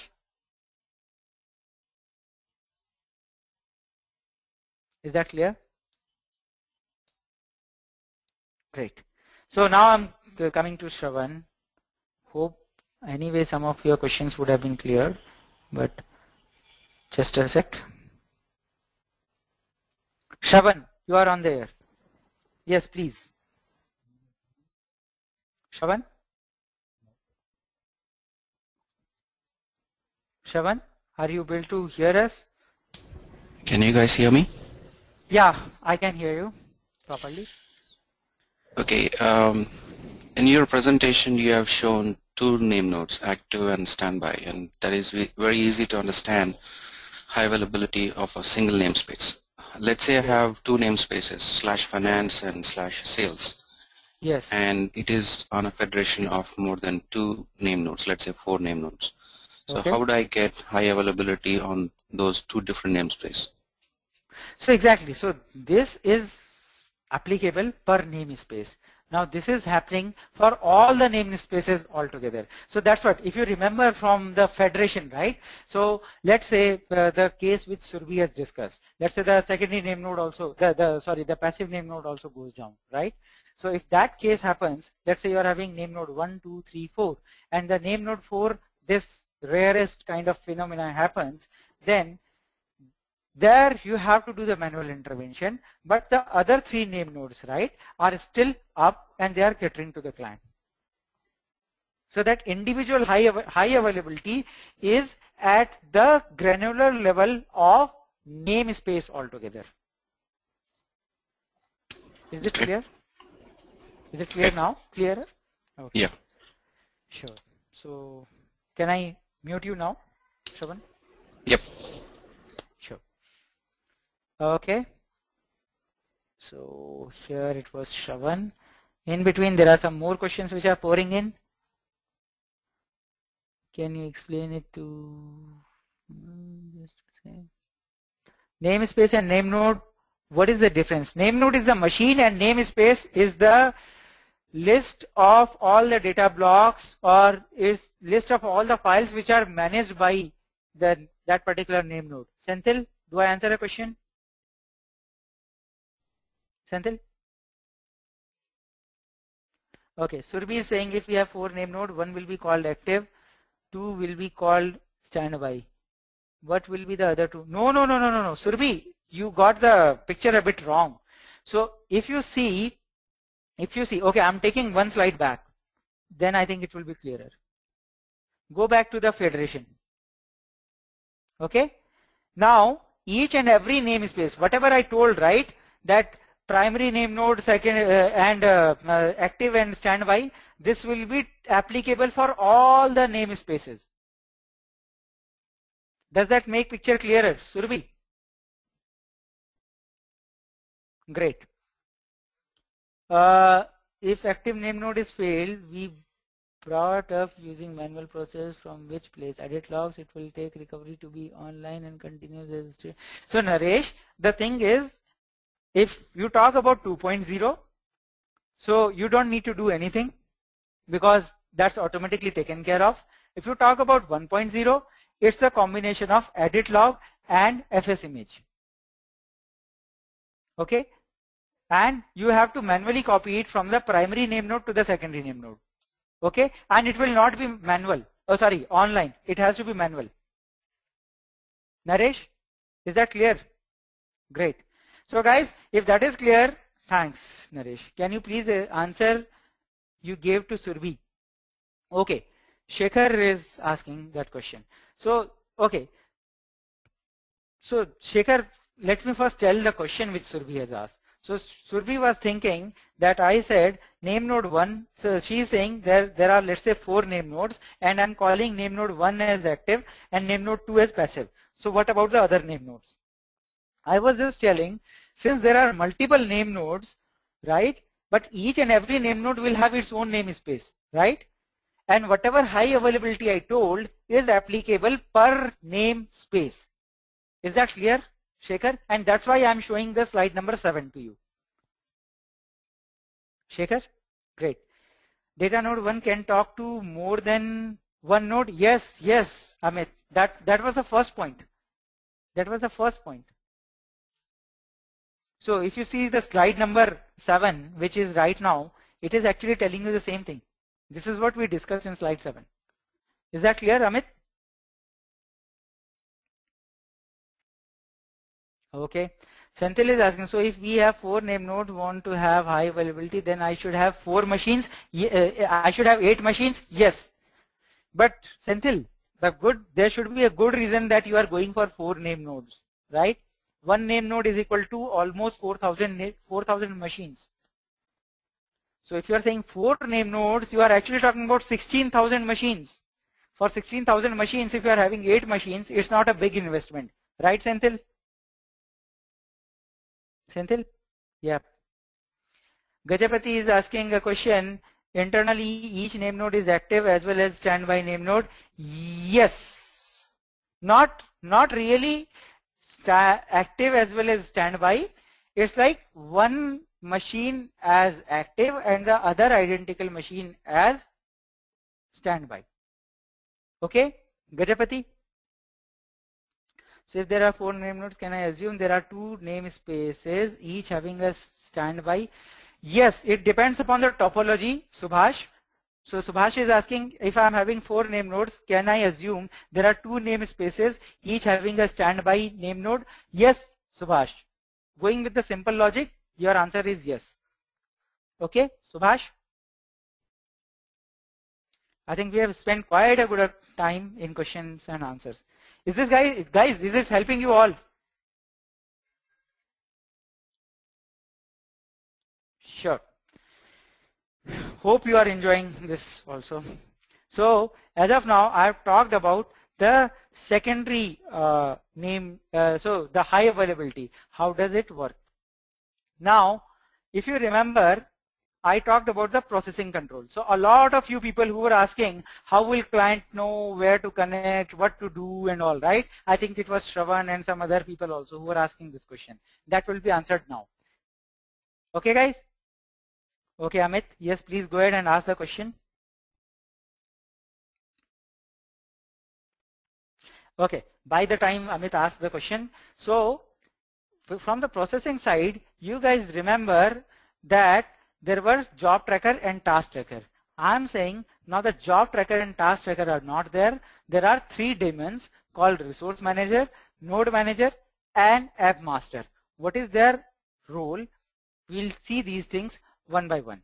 Okay, and then we will see a MapReduce process. Actually, we'll see what is the flow of a MapReduce process in a new structure. then you will come to know how exactly, you know, client comes to know which node and all that stuff. Right? Guys, are you ready for it? Amit, I'll unmute you. Sure. So Amit wants, okay Amit, you have 10 seconds. You are on here. Amit? Amit? Amit, are you able to hear me? Hi. Yeah. Yeah, Amit. Yeah, sure. Please. So on the previous slide, there are like data nodes and multiple namespace. Okay. So each namespace have more than one name node. That I got it. So now each data node will talk to more than one namespace. On that case, if it is talking to two namespace, so technically it transacts for 4 times the data what exactly it's gathering. No, I didn't get your question. Can you repeat? Okay. Let's say I have a data node which communicates with all the namespace. Yes. I have 2 namespace, which means there are 4 systems. 4 systems. Yes, 4 name nodes altogether. 2 basically active standby, 4 machines. So the data node will first update its data to one namespace active, then again it updates the data to the passive, then it updates the data of the second namespace active and update the data of second namespace. Yes, so it basically broadcasts. It doesn't need to do it. It doesn't need to do it. What do I say? Sequentially, it is broadcasted altogether. Okay. So it publishes the block reports. There is something. We'll see those metrics in a bit more detail. There are some metrics for publishing the block reports altogether. There are some settings. Okay. So basically, based on that, on some specific interval, all the data blocks are supposed to send their block reports to the respective name nodes altogether. Yes, you are correct. It has to, you know, make sure that basically it goes to all the 4 machines altogether. So it's like the data node will broadcast and the name node's space will be like based on its subscriber. Okay, so it will subscribe and yes. So it will say like whether this data node belongs to me or this. Yes. So data node will say this block belongs to me. These are the access rights and these are the kind of transactions which have happened. Only the delta part. Okay, on this, but the second namespace it will receive, but it won't accept completely, saying like because this data node don't belongs to me. See again, exactly. So again, it depends, right? If the second name node is managing this particular data node, I told, right, block pool. If the second name node is not even managing this, then it is not even useful for the second name node altogether, right? Okay, got it. Got it, right? So it's like even namespace 1, namespace 2, namespace 3. Let's say if I have 3, and namespace 1 and 2 are giving authorization to the data space, then they will take care of. If not, they will not. They will not, because it's useless. That's not in my data block pool altogether, right? It's not in my block pool. So why should I worry about it? Okay, right? So I mean, technically, if I configure to have a single data point for 2 namespace, that should be more than enough, because 4 computers going down. Yes. In fact, actually, somehow I'm saying that it's a bit hypothetical question also. You know what? As I've said, there are very rare scenarios. First of all, there is no real scenario where people are using, more than one name node, because one name node itself is capable for 4,000 machines. But yes, having said that, whatever you are telling, this in theory, yes, this is how it will happen. But yeah, please ask if there is anything. Other question, like how about the network topology? So ideally, I should put the one same namespace, 2 hosts in a different network, so that it can again. So there is, when we'll talk about the hardware and software configurations, I think that is going to cover there. Okay, fine. Thank you. Okay, sure. Okay, so can I move? Because yeah, we have discuss. It's very interactive, and the thing is, the other side of it is that we might be overshooting the time, and I would require all of you to be there with me. Okay. Venkat is asking, can one name node be the part of? No, Venkat, it's not possible. Venkat, your answer is plain no. So I'll repeat Venkat's question. Venkat is saying, can one name node be the part of 2 namespaces? No. A data node can be the part of multiple namespaces, but not the name node. Okay, Venkat?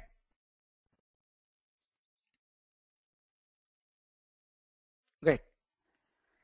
Okay, now let's talk about Hadoop 2.0, that MapReduce, and what exactly are the new things which are there and how do they work, right? So let's talk about that, and then this discussion is going to take around 20 minutes. After that, we'll take a small break, and then we'll see a bit of configuration files. I'll take the help of you people. If you have seen some of them, I'll skip them through for some more interesting discussion. But if still you want something more, probably I'll be discussing more on the configuration files. Okay, guys? Do you agree? Okay. Subhash is asking, how do we make horizontal scalability? Is there? Is it by introducing namespaces? Yes, Subhash. The answer is plain yes. Okay, Subhash? That is, I think, the first point which we all discussed. HDFS Federation altogether. Okay. So now, guys, first of all, many of you are aware, you call the new architecture as Yarn. And everybody says Hadoop 2.0 is Yarn, MRv2 is Yarn. Just a second, before I take another, this thing, namespace can have maximum 2 nodes only. Pushkar, a namespace can have maximum 2 name nodes only. Active name node and passive name node. But data nodes can be any, can be any number. Pushkar. Okay. Okay then.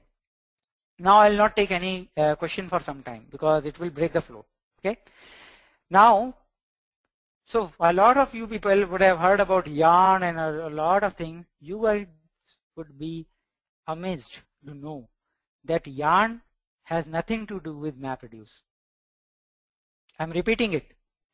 Yarn has nothing to do with MapReduce. Yarn is just a methodology. And the name of Yarn is, the full form of Yarn is very simple. Yet another resource negotiator. Sorry, it's written as manager, but it is yet another resource negotiator. Okay, guys, is that clear? So after this class, nobody should say Yarn is equal to MapReduce and MapReduce is equal to Yarn. I don't want, at least out of this class, we should not be talking about that. So Yarn is the methodology. You can actually visit Apache website. There are a lot of Yarn powered projects which are running. If you want, probably I'll be sharing that link also with you after some time. Everybody understood this thing? This myth or this misconception, if that was in your mind? Is that clear? Guys, can I get yes? I mean, class is so silent. Okay. Nice. Now, the thing is, so now that if it is clear, now let's see how does the MapReduce work in the new framework. Okay, so what were the components of a MapReduce process in a typical classic MapReduce? One was the client, right? Client who was submitting the job. Then you had a job tracker who was actually the master. Then you had the task trackers which were doing the actual work, which were the workhorses. And then there was HDFS, which was the data store, right? Right, guys? Now, with MapReduce version 2, some of the things have changed. So now you have client, you still have the client. Of course, without client, nothing is going to exist. So the same role. Then there is something called resource manager. Okay, don't confuse the resource manager with job tracker. I'm repeating, don't confuse resource manager with job tracker. Okay, so resource manager, what is the responsibility of a resource manager? resource manager basically coordinates the allocation of the computer resources, right, on the cluster for whatever job client is submitting. Okay, it is just doing only the resource management, nothing else, as the name itself is saying. Then you have something called node manager. Now node manager is like the version of resource manager at all the data node level. Okay, so it's like the version of resource manager which is running on all the data nodes altogether. Then you have somebody called app master. App master is doing what? It is actually coordinating. So now guys, remember, app master is equivalent of job tracker. Okay, the only difference is so job tracker was global in classic MapReduce. Here app master will be created on job by job basis. In fact, in Hadoop 2.0 there is nothing called job. There is no MR job.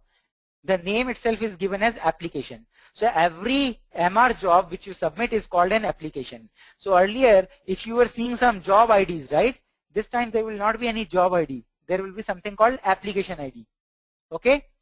So these are some of the nomenclature changes. Don't worry much. And then the fourth component is still remaining as it is, which is the HDFS.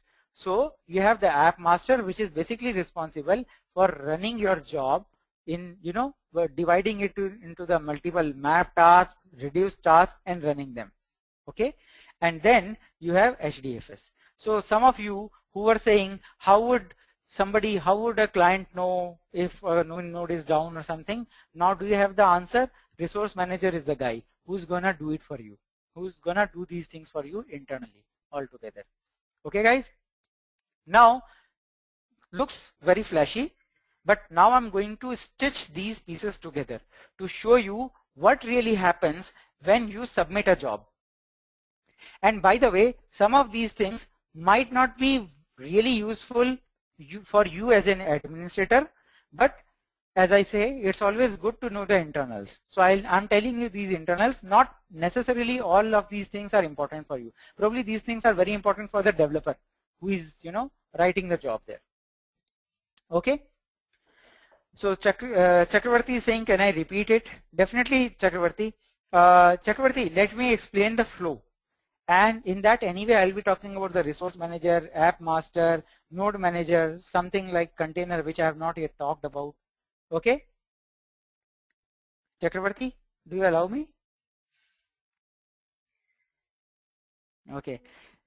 Where does the resource manager reside? Where should it reside? Vinoj, what do you think? Where should it reside? So I'm asking you back. Exactly. In the namespace. And where is that? NameNode, right?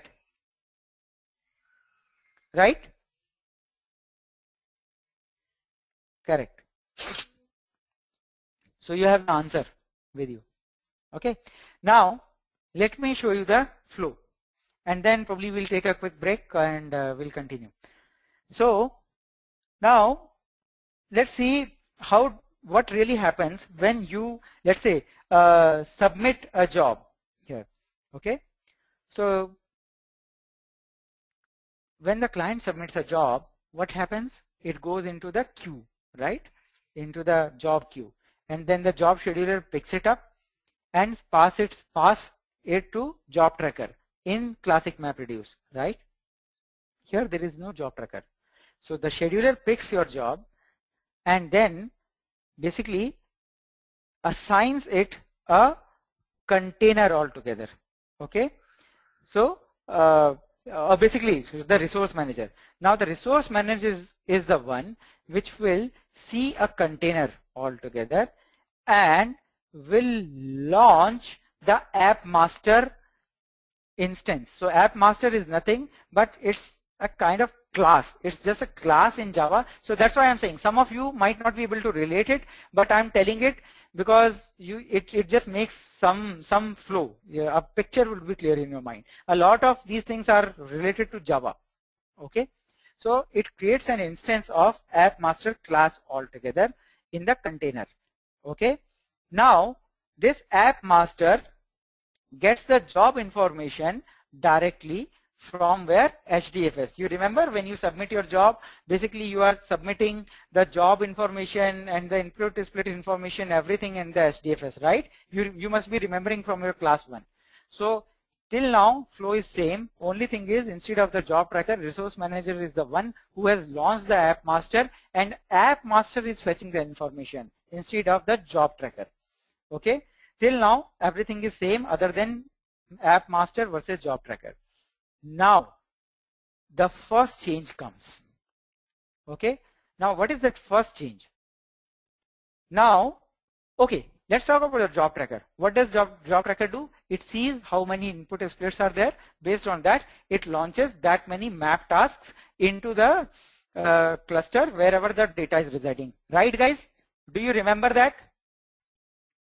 You guys remember that, right? Great. So this happens every time in classic MapReduce. This is not true with Hadoop 2.0. App master is the guy who tries to do a bit of optimization. What does it do? There is a process, you can note it down. There's a process called Uberization. U-B-E-R, Uberize. Okay. So now what does it mean? It's a new jargon altogether. I mean, it's a very good thing for the developers to know, but you know, for knowledge is never, you know, bad for you also, for anybody for that matter. So Uberization. Now what does it do? It tries to see how many splits are there and what is the input file size. Okay, and then based on that, it sees, instead of launching this job into 10 different data nodes wherever the data is residing, can I launch it as a single JVM process? So it does it based on some calculations. Like it sees if the number of input splits are less than 10, then it means the mapper tasks are less than 10. And if the reducer is only 1, then it definitely means that I'm dealing with a small amount of data. Right, guys? Does it make sense?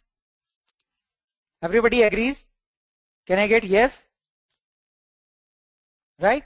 So now app master sees, okay, I can actually do it in a single JVM. So it launches the process in a single JVM. Why? Because in order to schedule the task at all those 9 machines, the time taken would be more versus in a single JVM. And if it doesn't, then only it goes ahead and launches the mapper tasks and reducer tasks. Is that clear to everybody? That is the first change. Uberization. That is one of the class, differentiators. Okay. Now, yes, I'll come to that, Pushkar, data localization. So first thing is clear. So in case of the local JVM, it will see that, okay, the data, it's a single small amount of data, right? So remote read, even if you have to do a remote read of that data, it will not take much of the time, because you are talking of very small, some MB of the data, right, Pushkar? Pushkar, do I answer a question? Okay. Binoj is asking, Uberization will take more time, but data. So Binoj, I answer. It will happen only if your data is very small. But if your data is very huge, Uberization will not happen. It is just, so what I'm trying to say is app master tries to do Uberization, but if it is not possible, let's say you are having, 200 mapper tasks. Of course, app master right away will say, no, Uberization is not possible. I have to launch it in a traditional way. Is that clear? Guys, is that clear? Nice. Now, what happens is when you launch, so now app master, when it decides, okay, actually I cannot do the Uberization, then it does whatever job tracker does for you.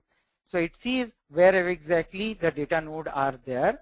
Then it launches the node manager processes on those machines. So those specific machines. So you are actually, so those, then only the node manager instances will start running on the machines wherever the task has to run. Okay. and then your actual mapper tasks and reducer tasks will run on the machine wherever the data is. So that is data localization. But there is a twist in this story also. Okay?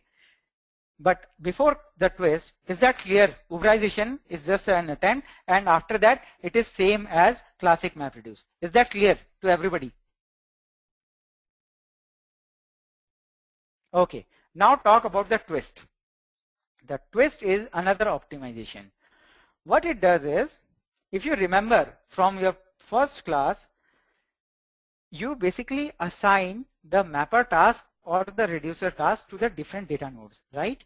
And you used to have some of the configuration settings where you used to say these are the maximum number of mapper tasks which I can run, and this is the maximum number of reducer tasks which I can run, right guys? You guys remember? And the memory was also fixed, right? Guys, can I get yes? In the classic way. Now with the new MapReduce, what happens is you can actually assign the memory dynamically to each and every mapper task. So what is the advantage? Let's say, talk about the classic case. Let's say the mapper task which is running on your machine is very small. It's not going to, work on a huge amount of data on this data node, but you have assigned a fixed amount of memory altogether. But at the same time, there are other processes or other map tasks which are waiting. You are actually hogging their memory. So they are waiting, and this is the memory wastage, right? So here, instead of saying the number of map tasks, you have assigned a memory. If you don't assign a memory, so it is for the programmer basically. If the programmer does not assign a memory, it assigns a memory by default that is 1024 MB to this process, that map task process of the reduce task process, which will run on the machine. Okay. Now, this is the process where memory which will be assigned, but you can tweak it. So there is a configuration property called MapReduce.map.memory.mb, okay, or MapReduce.reduce.memory.mb. So that's how you can just manually assign basically the memory basically to the task. Now this is the another change. Why? Because you are the master, or you are the one who is in the control of your data. You should be knowing what exactly is the kind of memory you require. So it gives you the control. Whether you want to use it or not, it's a different question. Is that clear? That's the second important change. Is that clear? Okay. Now what really happens is, once the node, the child processes are launched on all the node managers, then so you had the task trackers, right? Task trackers which were running your map task and reduce task. There is no task tracker here. There is something called yarn child. Yarn child is an object which actually launches whatever your map task is or whatever your reduce task is. So this guy is the one which actually would be monitoring these things, and in turn will be telling the original app master altogether, saying that hey, so and so is the progress. And as soon as all the map tasks, whatever are being managed by that particular yarn child on a particular node are done, app master is the one which is going to take that entire progress and then ultimately tell it to the resource manager, saying that everything is done, and then the client will get the success message back. It's very elaborate, it's very detailed. Some of you might have felt lost in it, but at the same time I want to tell, I was thinking whether should I tell you this or not, because this is more of the programmer's interest. But since you are the administrator, in actual scenarios there are no such segregations, admin or programmer. So sometimes you might be the programmers who are turning into the admin, or admins who are turning into the programmers. This might help you that day. Is the picture clearer? Did you like? Are you much clearer on What exactly is Hadoop 2.0? This is all Hadoop 2.0 is about. Guys, thanks Deep. Thanks for the appreciation. Everybody else, are you clear?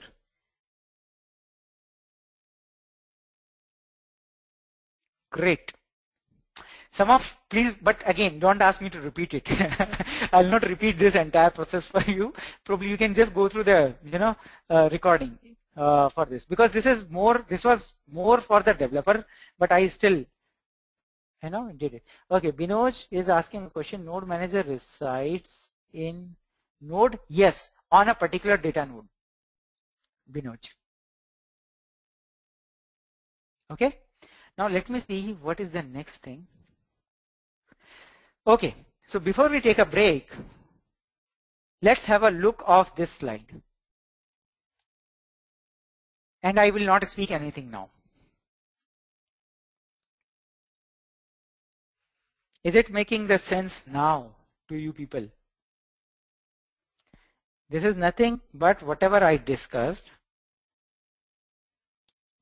I have put that together. Is that clearer? Guys, can I get quick yes from all of you?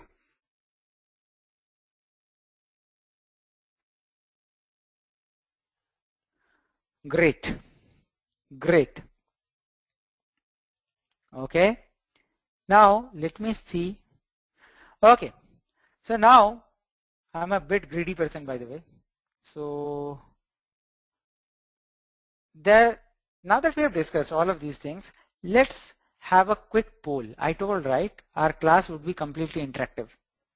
So let's see some of the polls. You will see some of the polls. You just need to click on the correct answer, and then I'll give you only 15 seconds each. Okay? Okay, that's it. So that is poll number 1. Resource manager takes care of what? I've launched it. It is in your screen. Guys, click, click, click.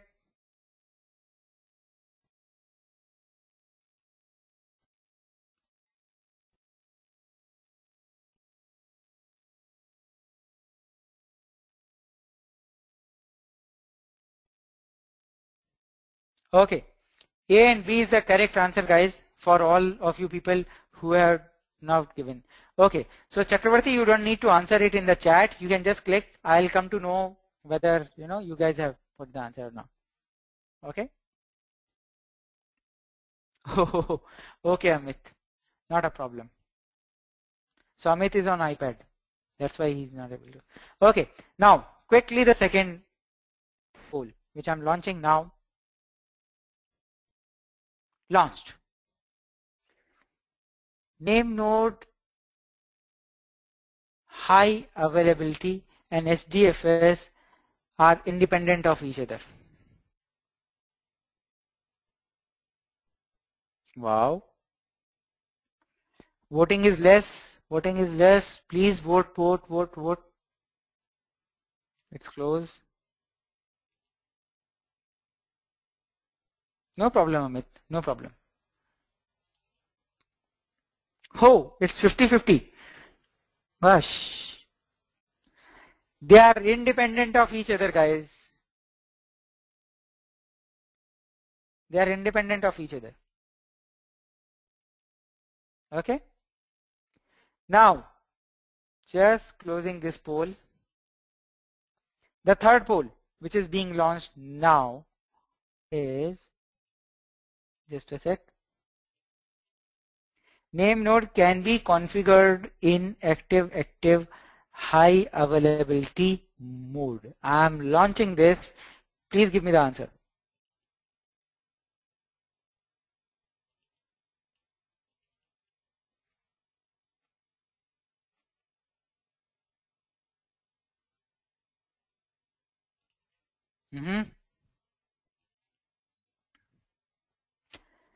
Okay, so quickly I'll give the answer.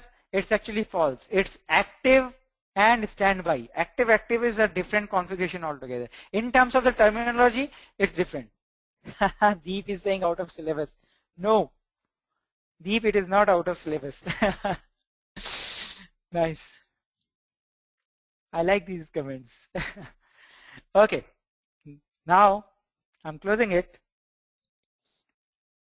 Quickly, the next one. Now somebody, if you are clever enough, if you are hearing, you will immediately answer this question. Next poll is on your screen. Guys, vote.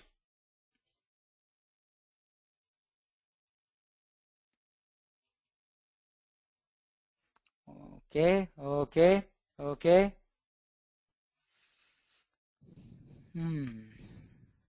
Okay, so true is the correct answer, guys. Okay, I'm closing it. The last one. I have launched it now. I need the answers. Under 10 seconds. Click, click, click.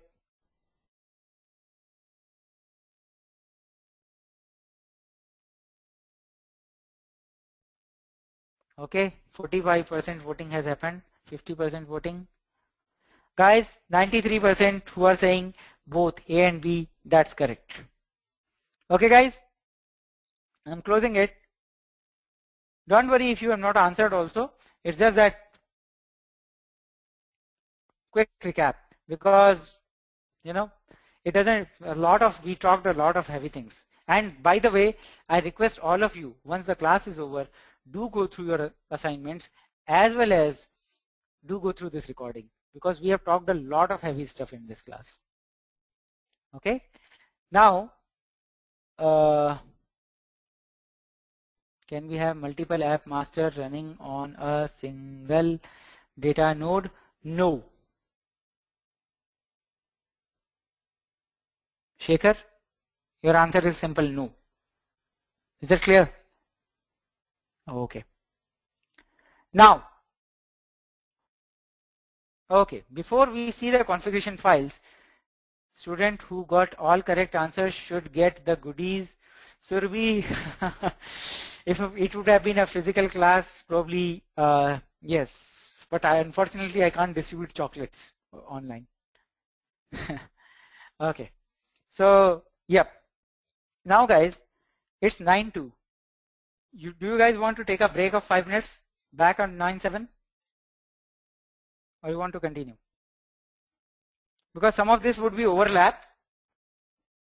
Okay, break. Sure guys, 9:07 we are back.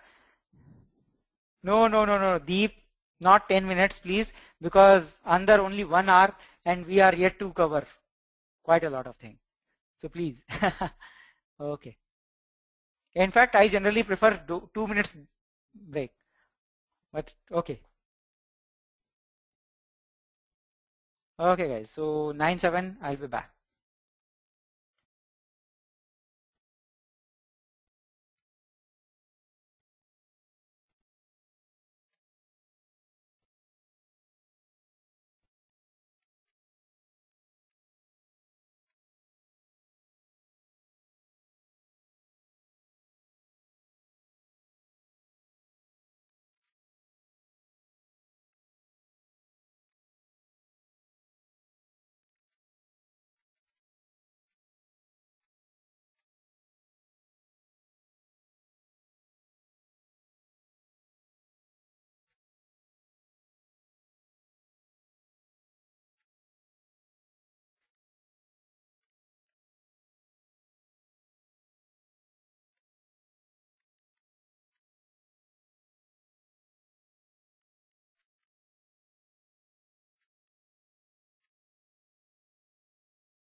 So hi guys, I'm back.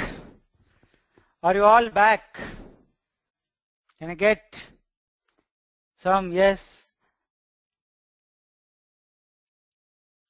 And thanks Amit for this appreciation. You know, this is the one which keeps me going.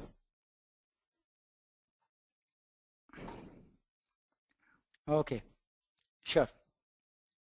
So before I proceed, okay, so anyway, before I proceed, I want to know from you people, did you guys get some idea about some of the configuration files in last class? Okay, Amit is asking my full name. My full name is Vishal Kumar.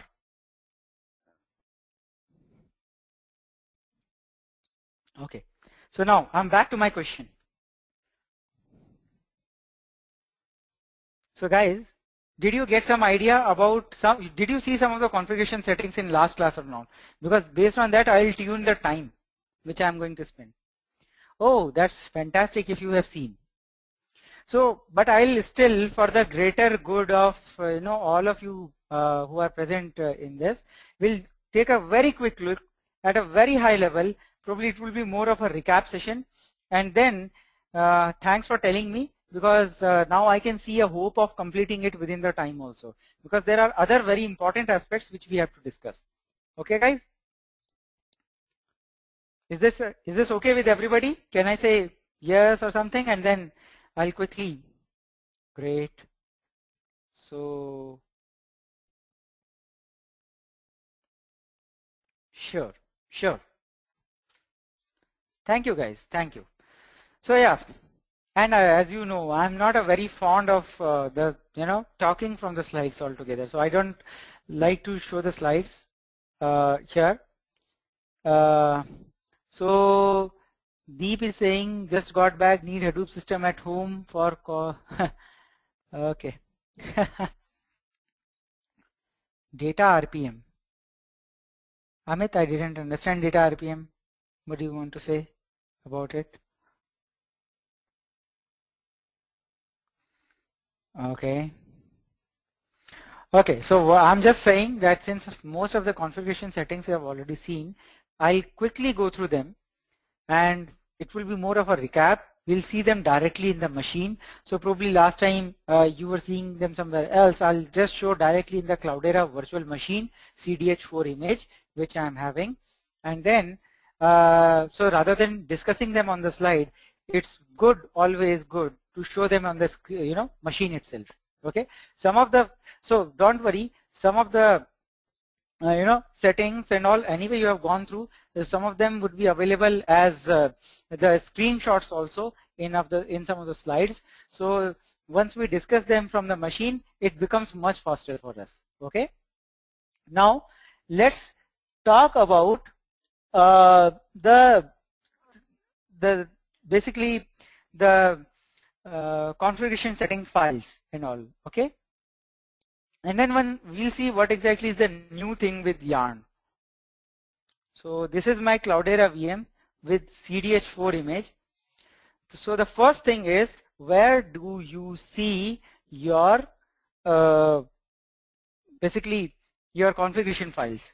Okay, so if you have to see your configuration files, just a sec, let me go here, and you can actually just go to /etc/Hadoop. Within that, you will see two folders, conf and conf.mt. Now, these are the ones where you will be seeing most of your configuration files altogether. I could have shown it directly from the command prompt, but for the sake of easy readability, I'm showing them from GUI. Okay? Because the idea is not to show the properties, because of course the properties are extensive, right? There are several hundreds of properties, so it's not possible to discuss all of them in a single class of 3 hours. But we'll discuss some of the most important ones, and of course the extensive list is always available. So we'll be sharing all the the links where you will find all of the properties also. Okay. Detailed descriptions, what is the default value, and so on and so forth. Now, so I just went there, and just for the sake of navigation, easy navigation, I opened these property files already. Okay, so hope everybody is able to see that. Now Hadoop environment.sh and yarn environment.sh. So I'm doing a lot of flipping, guys, between the PPT and between the machine. So let's go back to the PPT and see Hadoop environment.sh and yarn environment.sh. Okay, now escape. Let's come back here. So what is the purpose of Hadoop environment.sh and yarn environment.sh? Can somebody tell me from the previous class?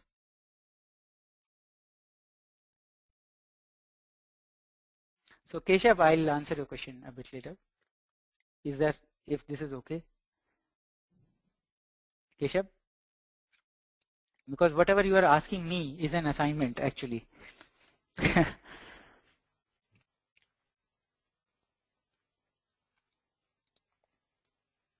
Very good. Pushkar, yes, you are correct. Subhash, you are correct. But with a small difference. There is a, whatever you are telling me is a subset. I want to know the bigger detail and the purpose of each and every file. See, I always follow this approach. First, you should know what you are trying, why you are trying to do something, then what becomes very easy. So Hadoop environment.sh and yarn environment.sh. What exactly would be the thing? Anybody can tell me the purpose of them. Whatever you are telling me is the what part? Tell me purpose. Environment variables. Yes, Shravan, very clever answer. The name itself tells Hadoop environment. But why? And okay, yarn environment.sh, Hadoop environment.sh. Practically, if I leave 10 machines to you, can you tell me where exactly these files will be? Can somebody tell me where exactly these files? Yes, on all the machine. Pushkar is telling on all. No, Swapnil, you are wrong. Hadoop environment, yarn environment has to be present in all of the machines. Okay, now enough of the time. I'll tell. So these are going to set basically all the environment properties for all the machines which are there on the cluster. Now, what kind of environment properties? One of the simplest example, because it is very simple to say, is let's say you want to set a Java home, which is, so ideally when you are actually setting up your cluster, ideally it is suggested to have the similar kind of, you know, folder configuration for all of the machines. So install Java at a proper place, install, let's say if you are installing your cron jobs and all, install whatever, let's say the system directories or the local directories, whatever you want to, you know, create, you will always follow a nomenclature. It's always there. But in practical it doesn't happen, because you might be doing some of the things and then you left the job, you just switched the company, somebody else came and he or she started following a different nomenclature, things changed. So you were using SunJDK, somebody came and said, hey, I want to use OpenJDK. So again, so some of the machines would be having OpenJDK, some of the machines would be having SunJDK, right? May happen, right? Guys, do you agree? Right. So to take care of these small things which have to be managed at each and every node level, these two files are present. Are you now clear of the purpose? Because I'm sure you guys are smart enough to know what part. If I give you the link, anybody can read it, anybody can set this. But the important thing is to know why. So Chakravarti, I'm saying Hadoop environment and yarn environment.sh are actually there to control the environment setting at each and every node level or each and every machine level altogether. So let's say you want to set the Java home separately, okay, for a particular machine. That's it. You can do it there. You don't need to maintain it globally. Okay, Chakravarti? What JDK Hadoop prefers, Sun or Open? Sun, Amit. But anyway, there is a list of JVMs which are certified. we'll see when we'll talk about the software requirements. Amit? Chakravarti? Can I get some quick responses from both of you? Okay, nice. So now, the examples, Java Home, let's say you want to set the heap size differently, right? One machine is a slightly higher capacity and all, so you want to set those kind of properties, you can set them. So that's what you will be able to do in Yarn. So Yarn specific properties will be there for Yarn environment .sh. Almost some of them would be backward compatible as well. So those are the properties which you can set in these two files. I'm not going to cover anything more than that. The idea is anyway you have gone through that. So instead of going through every time again into redundant details, I want to clear the purpose. Is that clear? Can I move to the next? Guys, if you give me yes, I'll move. Okay, only 2 people say yes. What about others? Great. That's what I look for. And by this, I'm forcing you to type. That's why. Okay. Now, the next thing is, so I have minimized this thing. Okay. Hadoop Yarn should be present in all the nodes. Yes, Chakravarti.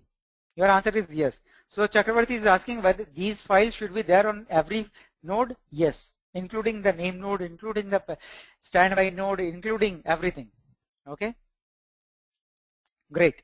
Now, the next thing is the core site.xml. Okay, I'll not answer this. Tell me, what is the purpose of core site.xml? Tell me the purpose, don't tell me the property, okay? Tell me the purpose.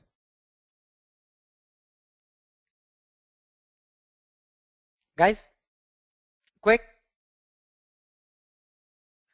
Okay, tell me the property, some of the properties. Guys, NameNode, very good. Very good. Shravan, your answer is a bit wrong. Not everything related to HDFS. I'm talking about core site. Subhash has given me the perfect answer. Common settings for both HDFS and MapReduce. So the kind of settings, let's say if you have a look of it, okay, now fs.defaultfs. By the way, this property earlier used to be called as fs.default.name. So this used to tell where the name node is. Okay. Right now, they have changed the name of this property. So some of the deprecations have happened. There is a list which I'll share with you. Okay. You can actually see that. Probably the buffer file size and these guys. So what is, let's say if you are using any compression. So what are the compression codecs which you are using? Okay, whether it is LZO, whether it is Snappy, whether it is gzip. Okay, so all of those kind of properties are mentioned at core site.xml. Is that clear to everybody? I'm not going into the detail of each and every property because anyway the list is available. My idea is to give you the purpose. Okay, now I'll move to the next site.xml, that is called HDFS site.xml. I think Shravan, the answer which you were giving earlier is applicable for HDFS site.xml.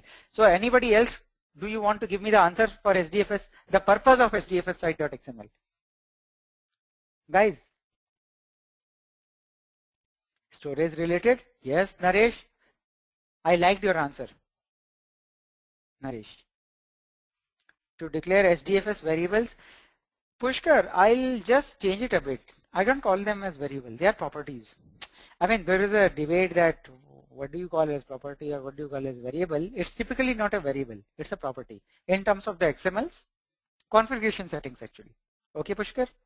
Just correcting the terminology, nothing else. Nice. So, Naresh has given me the very good answer. Storage related kind of things. So let's say you talk about basically, what exactly is the replication factor which is there. So by default, that replication factor should be 3. That's what you are seeing here. But ideally, this replication factor, if you load your CDS3 image and all, you will find it as 1.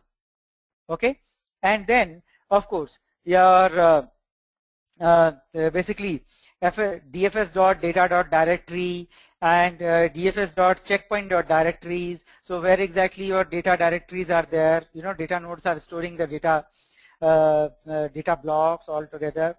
Checkpoint directories, where exactly the checkpoint images are stored. So those kind of settings are there in HDFS side. So ultimately net HDFS side is all about the storage side of configuration settings you can set up in HDFS side.xml. Is this clear? Can I move to the next? Because these are redundant. Okay guys, I'm moving to the next. Now is the new thing, yarn site.xml. If you guys have gone through yarn site.xml in last class, I want somebody to tell me what do you see in yarn site.xml. Guys, tell me. We'll discuss it. So all the new yarn specific settings, right? Resource manager, you remember resource manager, node manager, right?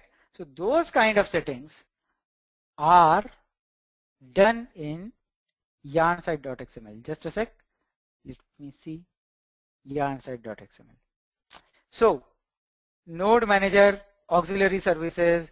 Some of you might be asking, hey, what is the node manager auxiliary service and MapReduce.shuffle.class? So just to tell you, don't worry much about it. It actually, so earlier, basically what was the thing is this MapReduce.shuffle.class, okay? So MapReduce.shuffle.class and then auxiliary services.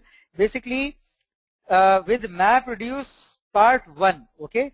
With MapReduce part 1, they were the part of the job tracker and the task tracker itself. Okay, so job history auxiliary service, basically it stores the server daemon server daemon history altogether. It's a service. It was a part of job tracker altogether, and task tracker was the part. So that shuffle handler auxiliary service, which basically tells the class, the shuffle class which you are using, okay, used to be the part of the task tracker. But now since the architecture has changed, they have kept these properties in yarn site.xml. And of course, the other yarn specific properties, like, so it is not shown here. So like where exactly your resource manager is running. So if you want to know which physical machine resource manager is running and all, you will be able to see in this slide, in this particular XML. Is this clear? Is this clear? Yep. Great. Okay. And thanks a lot. It really helps me. So otherwise I would have assumed that yes, you know all the things. But I'm sure the next site.xml, MapRed site.xml, everybody knows. So somebody needs to tell me, what is MapRed site.xml? I think I should not even open it. Otherwise you guys will read and will tell me. Sorry. Yeah, tell me. MapRed site.xml. What is the purpose? Guys, quick. Map max count. Amit, that has changed now. Again, you are telling me one of the properties. Tell me, what is the purpose?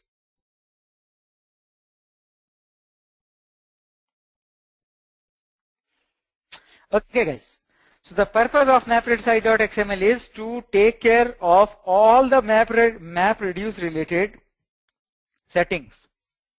All the MapReduce related settings. Now, the MapReduce related settings, like where is the job tracker which is running, what exactly is the local directory which all the data nodes are using, what is the system directory path where all the shared files go first, right? From system directory, all the data nodes basically take those shared files back, and of course map.task.maximum, map.task.minimum, reduce.task.maximum, reduce.task.minimum, right? So these are the kind of properties which are covered in MapReduce.xml. So some of these properties would be new. It's a new image. So again, MapReduce.output.compression type. So at what level? It's at the block level altogether. Okay. What is the compression codec which you are using? At the MapReduce output level itself. So that is something which you are just mentioning, those kind of thing. Then job tracker, where exactly your job tracker is running. What is the HTTP address of that job tracker? So these are the kind of things which you will be seeing there. Okay guys? Does it make sense? Can I move? Okay. Next one, I'm not even going to discuss because I'm not going to speak about it. I'm sure all of you know. What is slaves? Slaves file. What does it have?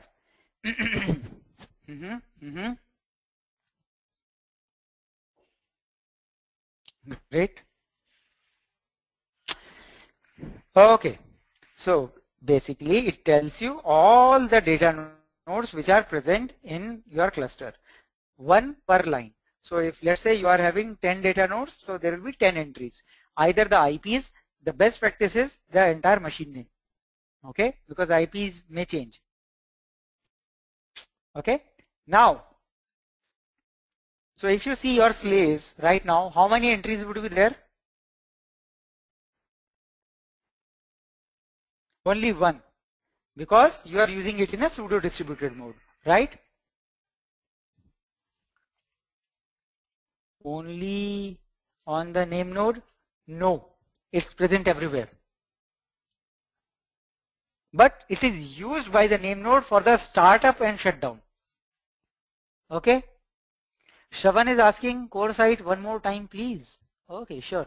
So Shravan, I said core site is having all the properties which are common to both.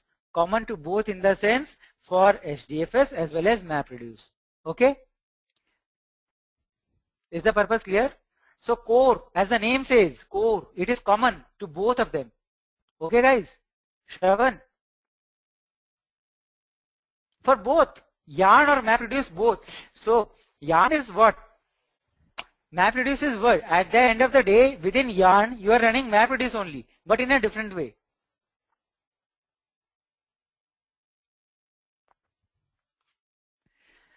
Rajshekhar is saying, do core site.xml should be replaced on, should be placed on, yes, yes Rajshekhar. Because otherwise how would they know where exactly, your default, okay, okay, you got the point. Great. Great guys. Now, I think we are good enough. We also saw master file in previous. Yes, so masters, why is it not there?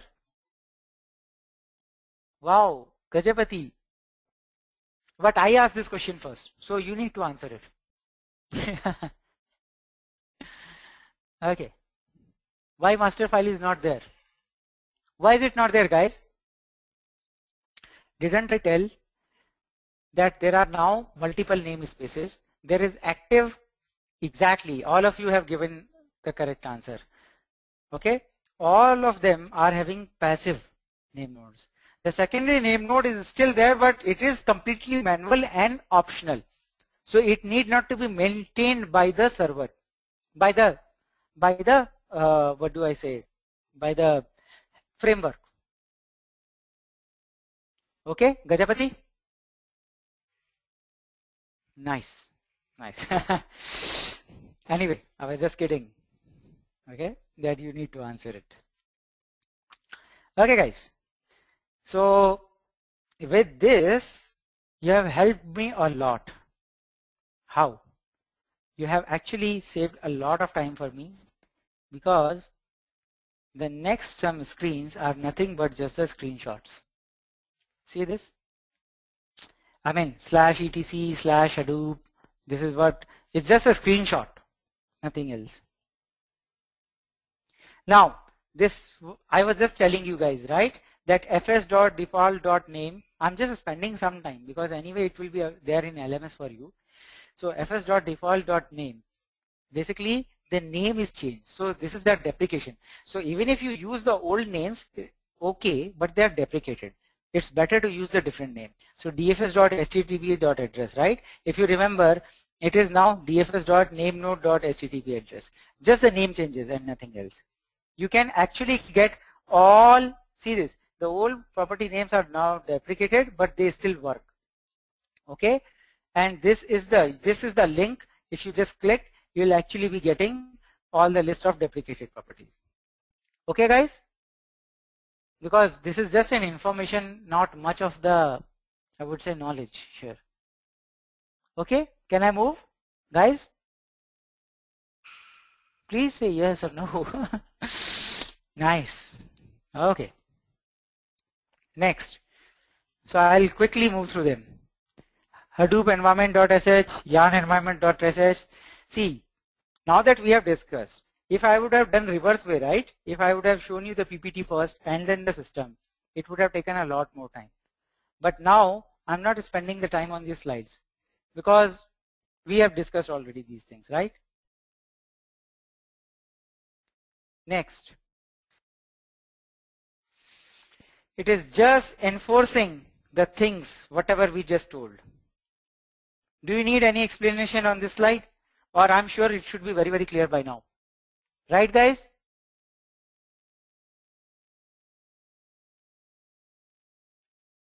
Thank you very much. I'm now moving to the next slide. Again, I don't think I need to explain any of these. Or do you want an explanation? Because these are, I just told, right? These are just the screenshots, some of the screenshots for you. And if you see the links below, these are some of the important things for you. These are some of the important things. So we are just telling Hadoop site.xml and core site.xml. We have just taken a screenshot and we have shown some of the properties. But if you want to see the extensive list, it is given below. Core default, HDFS default. If you will open any of them, it will have all the properties which are available under Hadoop and what is the default value if you don't specify the value to a property. Okay, guys? Can I move? Guys? Nice. Next. MapReduce site.xml. Again the same thing. Yes, Rajshekhar. So fs.default.name has changed to fs.default.fs. It tells the name node. Rajshekhar? Okay. Guys, MapReduce site.xml. Can I move? Again, notice the difference in the URLs. Okay?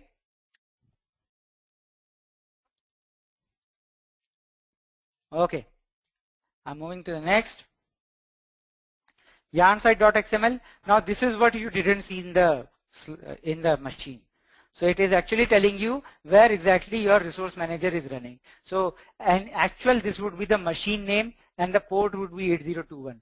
Some of you people, or not you actually, other batch, they were asking, ports and all. So there is a thing that these ports are by default, use them as it is, and unless you are going to change it, you should have a very good reason to change these ports. Otherwise, keep them, for the sake of when you will get used to of your jobs, right? Is Hadoop admins and all. Then by default you will have a tendency. Oh, okay, resource manager. Yeah, okay, it runs on this port. If it doesn't, then unnecessary. You have to go through the files and all that stuff. So please try to maintain a consistency. Okay, guys, can I move?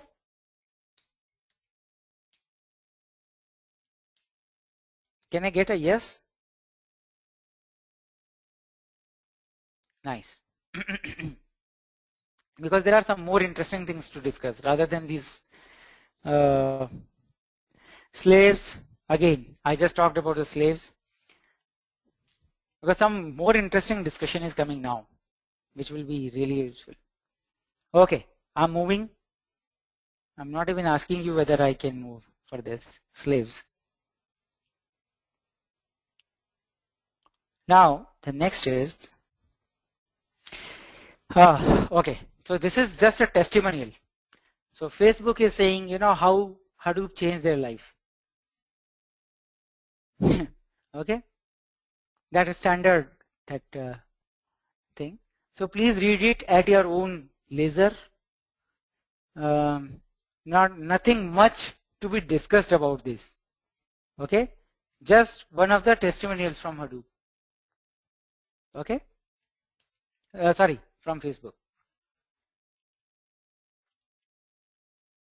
Now,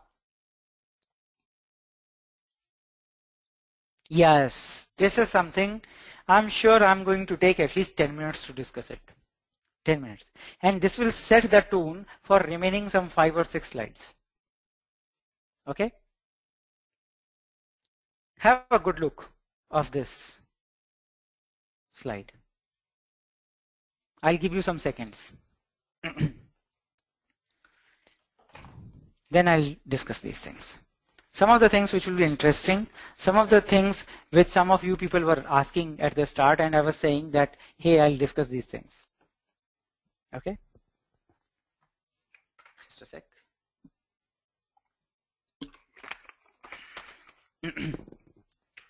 Okay. So now, guys, this is a typical hardware sizing which we just gave to a client some time back. In fact, it was for a POC cluster. So they were just having 2 data nodes and a name node. They were a relatively higher side of this, okay, because of some business decisions and all which they wanted to make, okay. And the scenario was that they actually had to deal with around some 14 terabyte of data, okay, 14. So they just wanted to know the hardware sizing for it.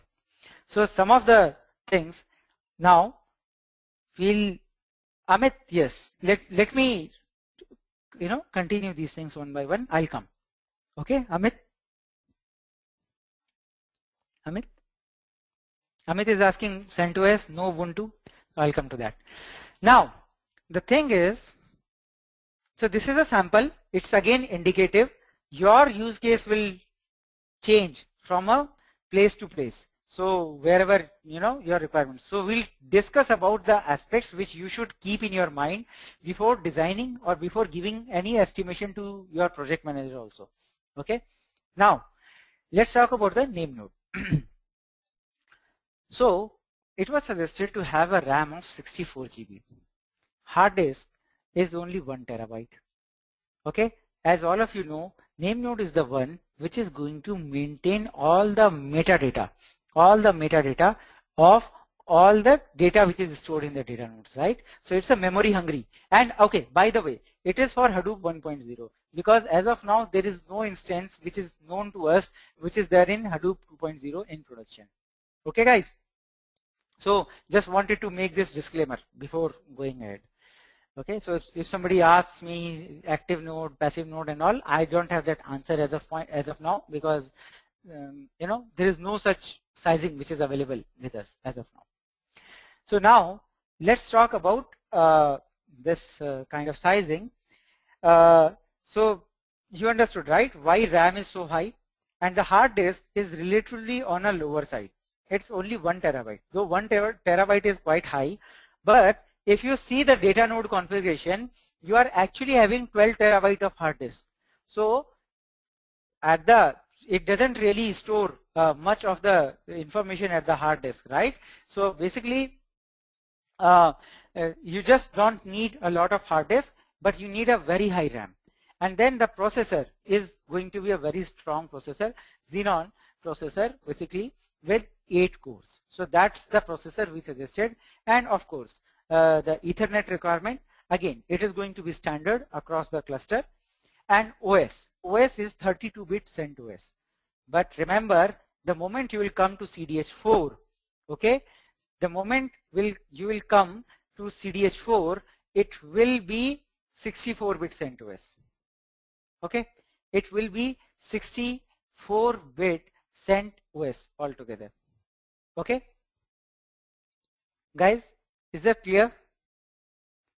So now the thing is, what really is there? So you have the name node, and if you remember, we talked, right? Secondary name node has to be almost same as the primary name node.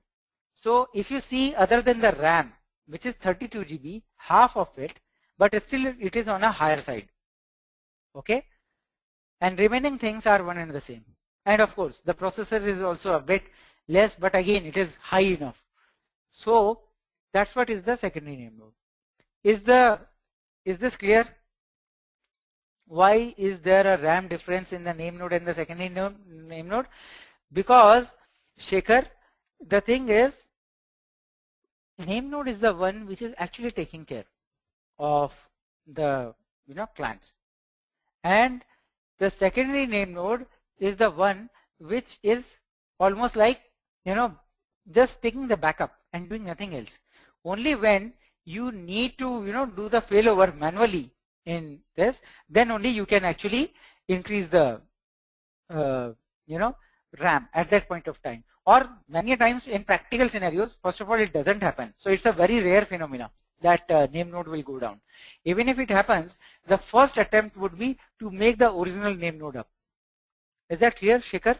So it's just a cost thing. You can actually make it as 64. It was just a business decision, some cost cutting and nothing else. Okay. Now let's see the data nodes. So data nodes were having a relatively less RAM, that's 16 GB RAM. Hard disk would be 6 into that basically the hard disk would be more. Of course, that should be pretty clear to you. Why? Because of course they are the workhorses. They are going to have the actual data also stored.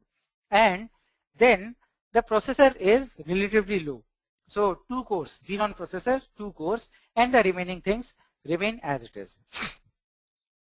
Now, this is just an indicative sizing, but this brings a lot of questions in our mind, at least in my mind, that what are the factors?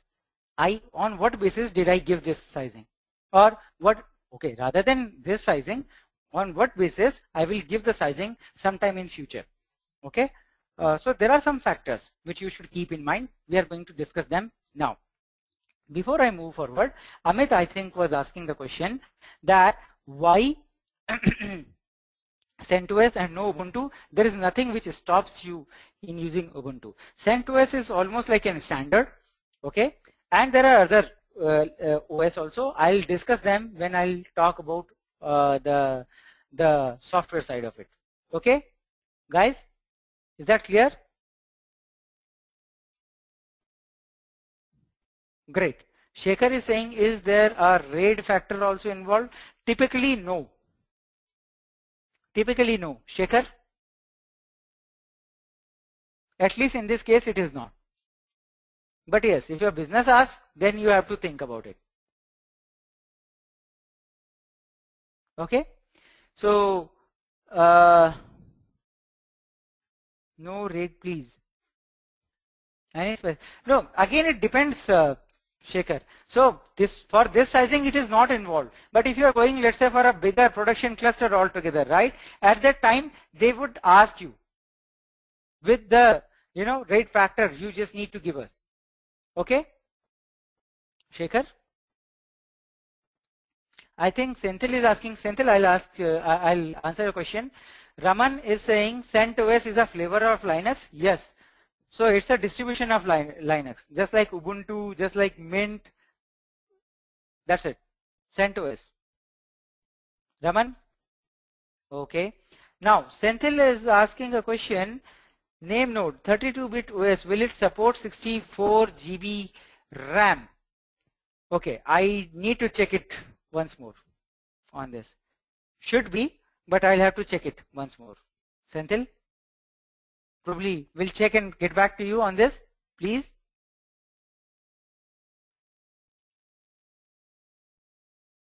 Just a sec.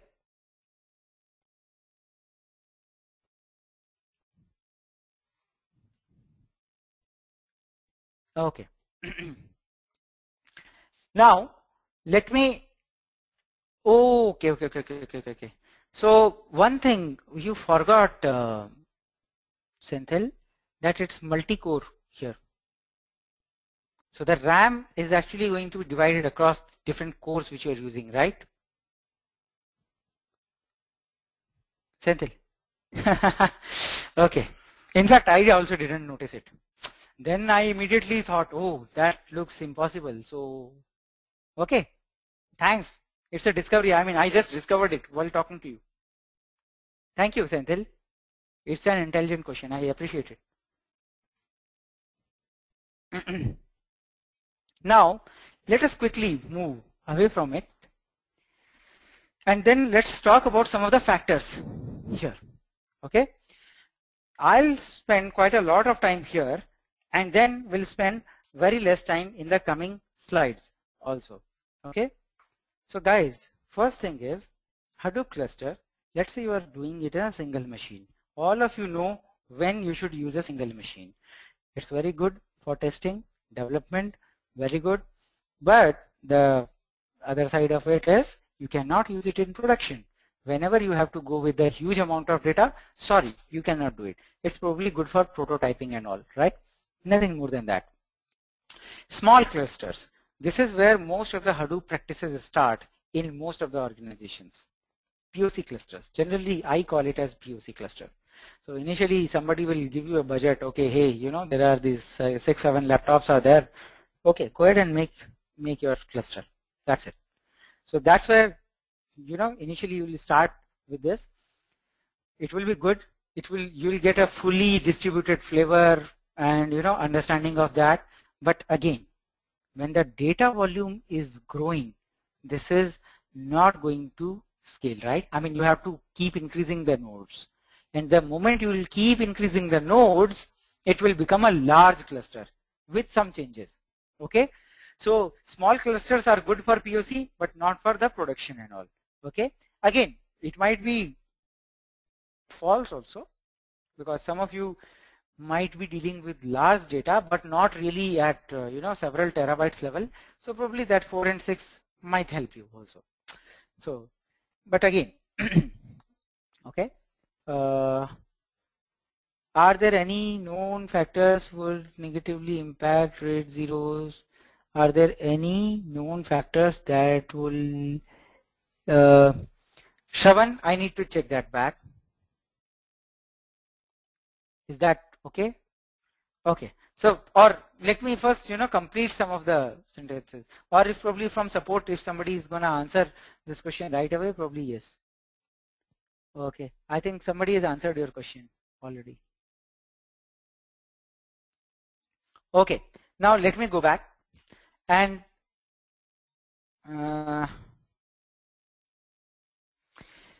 so with the large cluster, what really happens is so when you keep on increasing your nodes, right? We talked about it, right? That your NameNode is a memory hungry machine with Hadoop 1.0, right? So of course you'll increase some nodes, then you'll have to upgrade your NameNode. You'll increase some more name nodes, some more data nodes, you'll have to upgrade your NameNode. So that is one thing. Then the other thing is when you are increasing your cluster, right, then of course you are talking about more data traffic as well, right? Potentially more data traffic also. So that is another thing which sorry. So that is also the factor which you need to take care. Now let's see the factors. So as I just told, that NameNode requirements, we all know, right? RAM, it is required because all the metadata is going to be fit in RAM only. So I'm sorry, the RAM size is something which you have to keep in your mind when you are, you know, going for a hardware sizing. So your RAM should be good enough for the NameNode. And okay, there is another factor other than these things which comes. You remember the 3 properties of big data: variety, velocity, volume. So it's not just the initial volume of the data which you are talking about. You are actually talking about okay, there is a question, how can we calculate metadata? Okay, it's all about, say, what really happens is it depends upon how many blocks are there and what exactly is, let's say, the block size. So typically you have 64 MB block size, right? For that you typically get, I think, around 12 byte of metadata which you require. That is one. But plus the edit logs, plus so those are the things which you have to keep in mind. So based on that, the number of block size and the number of blocks, based on that you will get to know, okay, this is the RAM. But that would be the initial RAM size, Shekhar. Then you have to think about the rate, the velocity factor. So today you are dealing with, let's say, 5 terabyte of data. Your business does very well, and after 1 year you are actually dealing with, let's say, 50 terabytes of data. Then the metadata requirement or the metadata size which you have to fit in RAM is going to increase drastically, almost 10 times, right? Almost 10 times. So in that case, you have to keep not only the present state in mind, you have to see what is the rate. So ideally you will be sitting with the business before providing any sizing and all, and then you will be discussing with them, okay, what is the expected size right now, what is the growth pattern which you see over the period of time, and based on that you will be able to suggest the RAM size, any of the hardware sizings. Shekhar, do I answer your question? Shekhar? Rajshekhar, are you able to hear me? Okay, seems like there was some connection problem at your side. Okay, now, so again, the hard disk for the NameNode need not to be very high. So that's what we already discussed. Secondary NameNode, as again we have discussed, that it's almost identical to the NameNode. That is one. But now there is something called resource manager, right? So with the new one, there is something called resource manager. So with the resource manager, you know, right, this is the guy who is going to actually run all of your jobs, who is going to manage all the resources, right? So this is the guy who is supposed to retain all the job data. And again, the second point is very much important. Memory requirements can grow independent of the cluster size. What does it mean? It means, let's say you are having a 20 node cluster today. 6 months down the line, so one project has successfully gone on the production. 6 months down the line, people will come and say, hey, looks like Hadoop is really doing well. We are also ready with 2 more applications to come.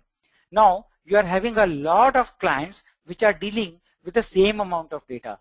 Okay, so now in this case, definitely your RAM requirement is going to increase, because the edit logs are going to expand like anything, right? So even though your data has not increased, just because more applications have to come, more processes have to run, right? So all of that data has to be now maintained. So even though your cluster size has not increased, your memory requirements have increased, right, guys? That's the important aspect which you should know. Guys, is this clear?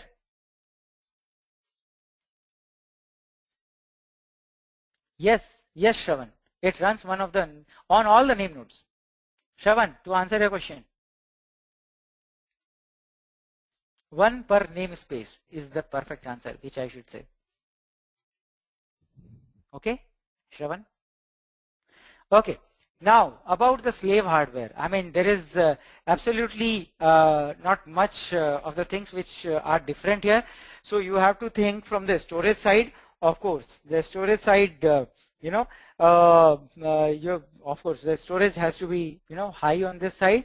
But from the computation side, you have to think how many map tasks or reduce tasks, or what is the kind of, whether these are very heavy tasks, heavy map tasks or reduced tasks which we are going to run. So I'll come to that. See, there is something called usage pattern which comes. So either your processes are, input output heavy, or they are CPU heavy. What do I mean? Let's say you load a huge amount of data, and all you are doing is, let's say, just the formatting of the data and then putting it back into the HDFS. So if you see this, you are not doing anything specific with the data. You are taking the data and probably, let's say, you are just filtering it rather than even formatting. You are just filtering it. You are removing some of the data and putting it back into HDFS. This is something which is IO heavy. From the processing side, hardly anything. CPU is hardly involved, but input output, it's gonna be heavy. On the CPU side, let's say now you are having some really complex logic. Let's say you are having a lot of files. Based on that, let's say per record you want to do a lookup into some other distributed cache file. Based on that, you want to do a bit of, let's say, matrix multiplication altogether, and then you want to store the output per record, and that's what you are going to do for all the records, right?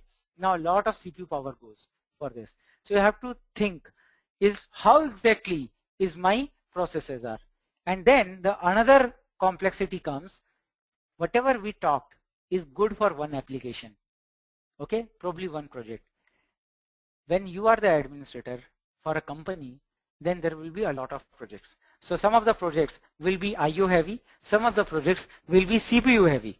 So you'll have to take an average, you have to see, I mean, these are the things which will evolve over the period of time.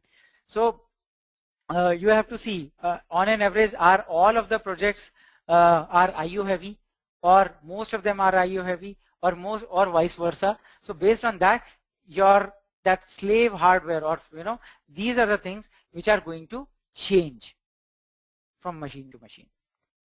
Is this clear? Looks a bit heavy, but was it informative to you guys?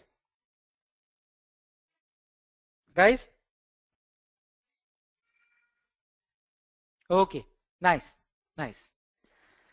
Okay, so with this, I think we are reaching slowly towards the software thing, and we are already at 10.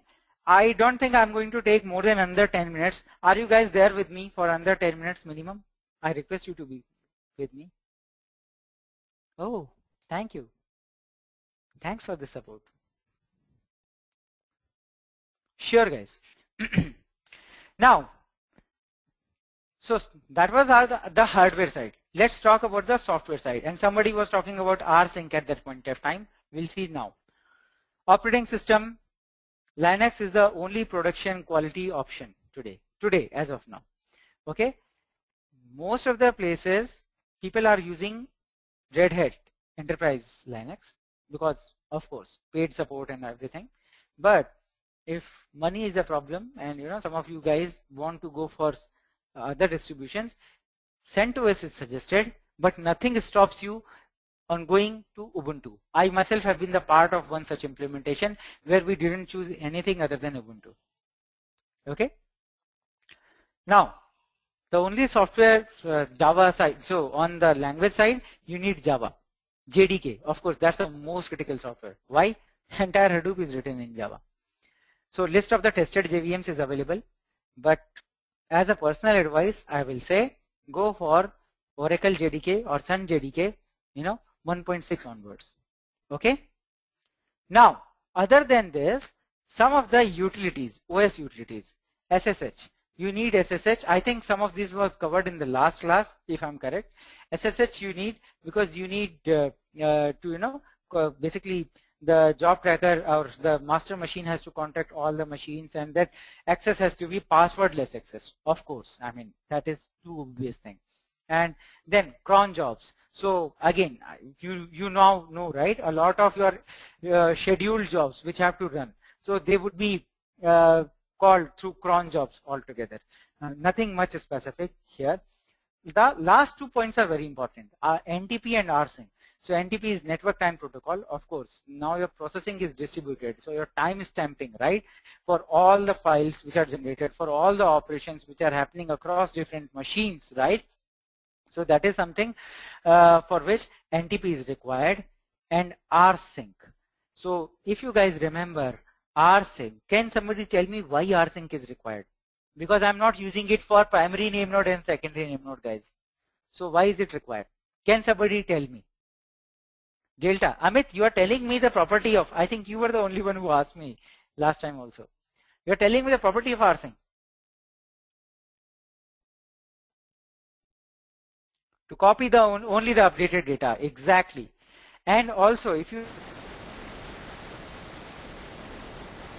let's say you are copying a file to HDFS, you copy the data to one data block, and then what happens is, that's it, client connection is off.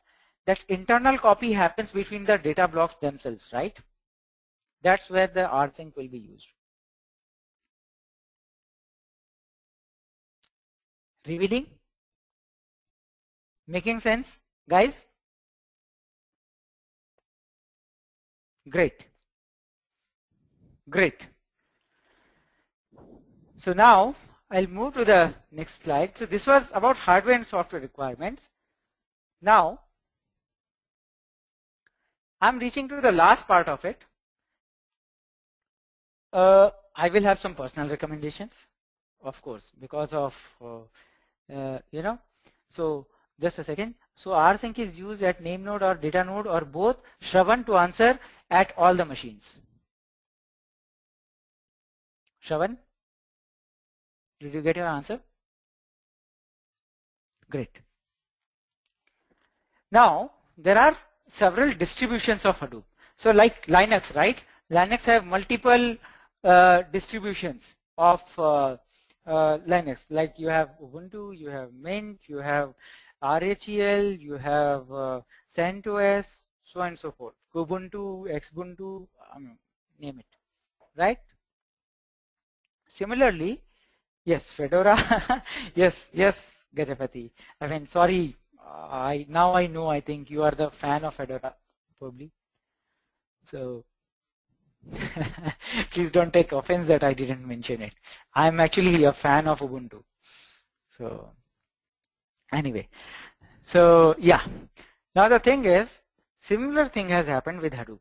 So Apache developed it and they have exposed it. So you can still use Apache Hadoop.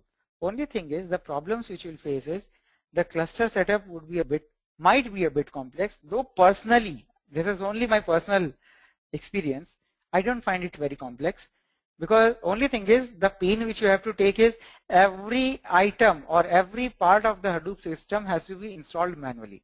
So that is something which is a pain point, but again, you know, that comes free. That comes free. Okay, so that is something which Apache Hadoop provides you by default. That's the original one, okay, which is there, and it's a good for first try. There is no commercial support. So only and only if you are sure that you know, if you are sure that yes, tomorrow something code itself, so then only you'll use. So as system admins, I'm sure you guys won't like it, because most of the times you will say, hey, I don't want to get into Hadoop code. Tell me if something is wrong, if something seems buggy, somebody needs to fix it. But for a programmer, it's a paradise. So since I have been the part of both sides, so I'm giving you both the, you know, side of a story. Cloudera. Cloudera is ideally the elephant in the space. This is the most popular distribution in the world. So they have actually the VMs which you are using, right? They are actually the Cloudera VMs only. So nothing, I don't think I need to tell anything more on this. They package the things, they give it to you, plus they give some of their own tools like Hue. Hue is one of the tools which comes pre-packaged with Cloudera. It doesn't come with Apache Hadoop. So what is it? Hue? Hue is actually a wrapper on the top of Hive. So it gives you the GUI kind of a feeling. So you can actually, you can see that, right? PL SQL developer, SQL developer and all. You write your query and you see the data in nice tabular format and all. Hue is the same thing. So some of those utilities they have just provided to you. It's free of cost, but the moment you talk about support, they'll charge you. Okay. Suggested is Cloudera. Most of the, at least there are 8 implementations so far, you know, which I have seen, and all the places I have seen Cloudera. Okay, so I'm not selling Cloudera, by the way, to you people, but it's just that I'm sharing my experience. Okay, now there are 3 more: Hortonworks, MapR, and Elastic MapReduce. So what exactly Hortonworks is. Hortonworks is the only distribution right now which is not touching anything on Apache Hadoop. It gives you everything packaged but without doing any modification altogether. Only thing is, what they are doing is, instead of Hive, they use something called Stinger. They claim, it's just a claim, I have not used it personally. So they claim that it is 100 times faster than Hive. Okay, so they are claiming it that it is faster than Hive, so 100 times faster than Hive. So please, try it out on yourself. If you ask me, I have not tried it because, as I've said, my experience is exclusively on Hortonworks. The other thing which is very important is this is the only distribution which runs on Linux as well as on Windows. Okay, very important thing, which is probably we didn't mention it. So some of the people like Hortonworks for this, but it's a new player altogether. MapR is the actual competitor, I would say. I'm sorry, actual competitor for Cloudera now. So basically, what they are saying is their block size, right? Default block size is 64 MB. They say their default block size is in several GBs. Now, the moment you talk about this, tell me how exactly your metadata information is going to increase, right? Guys, are you able to understand, right? Are you able to follow that? Good, good. So, so with MapR, the drawback is you're actually not talking about commodity hardware. You are actually talking about even the data nodes are high-end machines. Okay, but they say we provide all the high availability features even for basically Hadoop 1.0 also. Okay, so they claim it, but they charge you heavily for it. So all the organizations for with deep pockets actually go for MapR. Okay, Elastic MapReduce.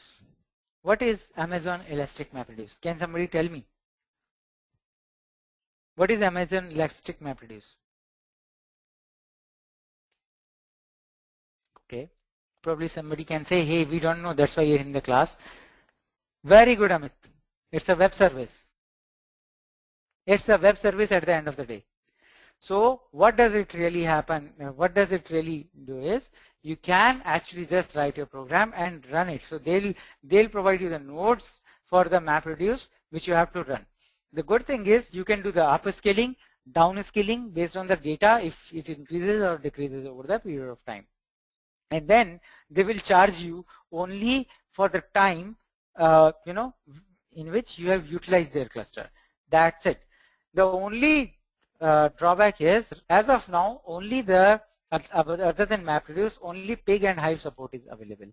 So if you talk about HBase and all, it's not available as of now. Okay, guys, is that clear? Is that clear?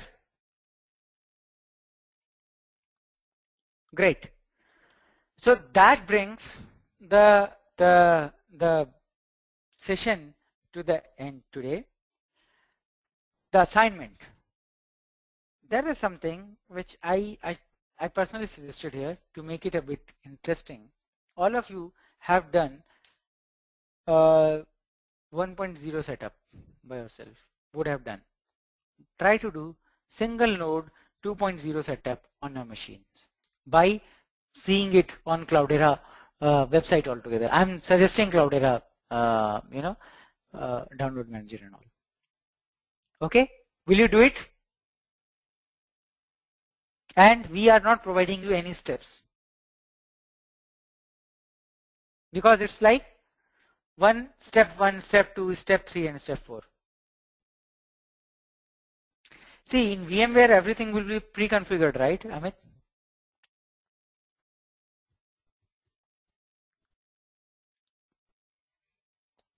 Okay, so I think I'm 13 minutes overdue, and so guys, before I close the session, I want some frank opinions.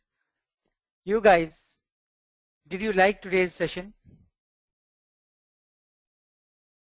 Was it helpful? Thank you, Vinod. Thank you, Deep. Thank you. Thank you all. I tried my best to, some of these things I might have gone a bit off path. Let's say when I was informing about how to run a MapReduce and all, but at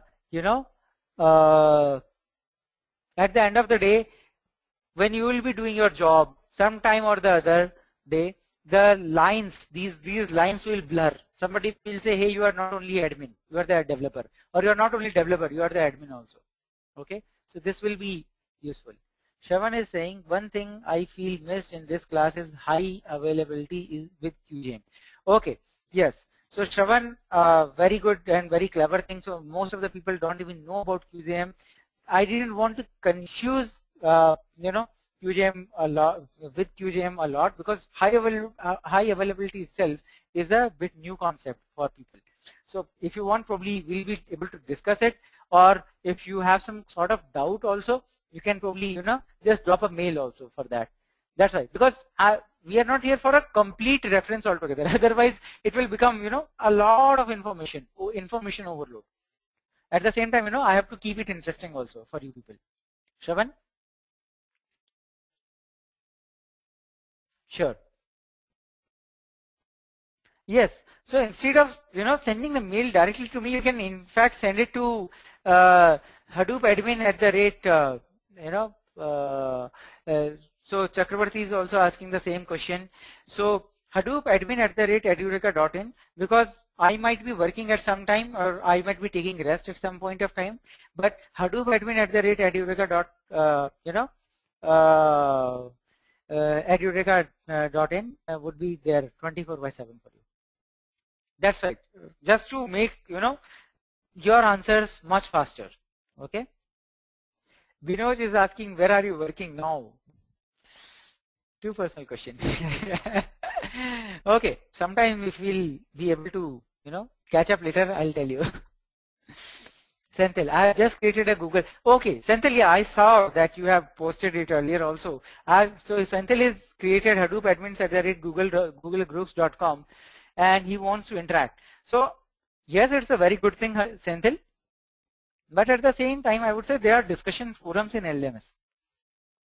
Try to post it there, because all of you guys who are closely related via edureka for this batch would be able to correlate in a much better way. Make sense, Senthil? Senthil? Great. So okay, thanks a lot, guys, and that brings to this session to the end. And thank you very much for the appreciation. Please do fill the feedbacks, because that's very much required for us to do the necessary changes if if at all there are any applicable. Okay, and see you in the next class. Good night to the friends in India, and have a good day for friends in US. Okay. Bye, guys. See you.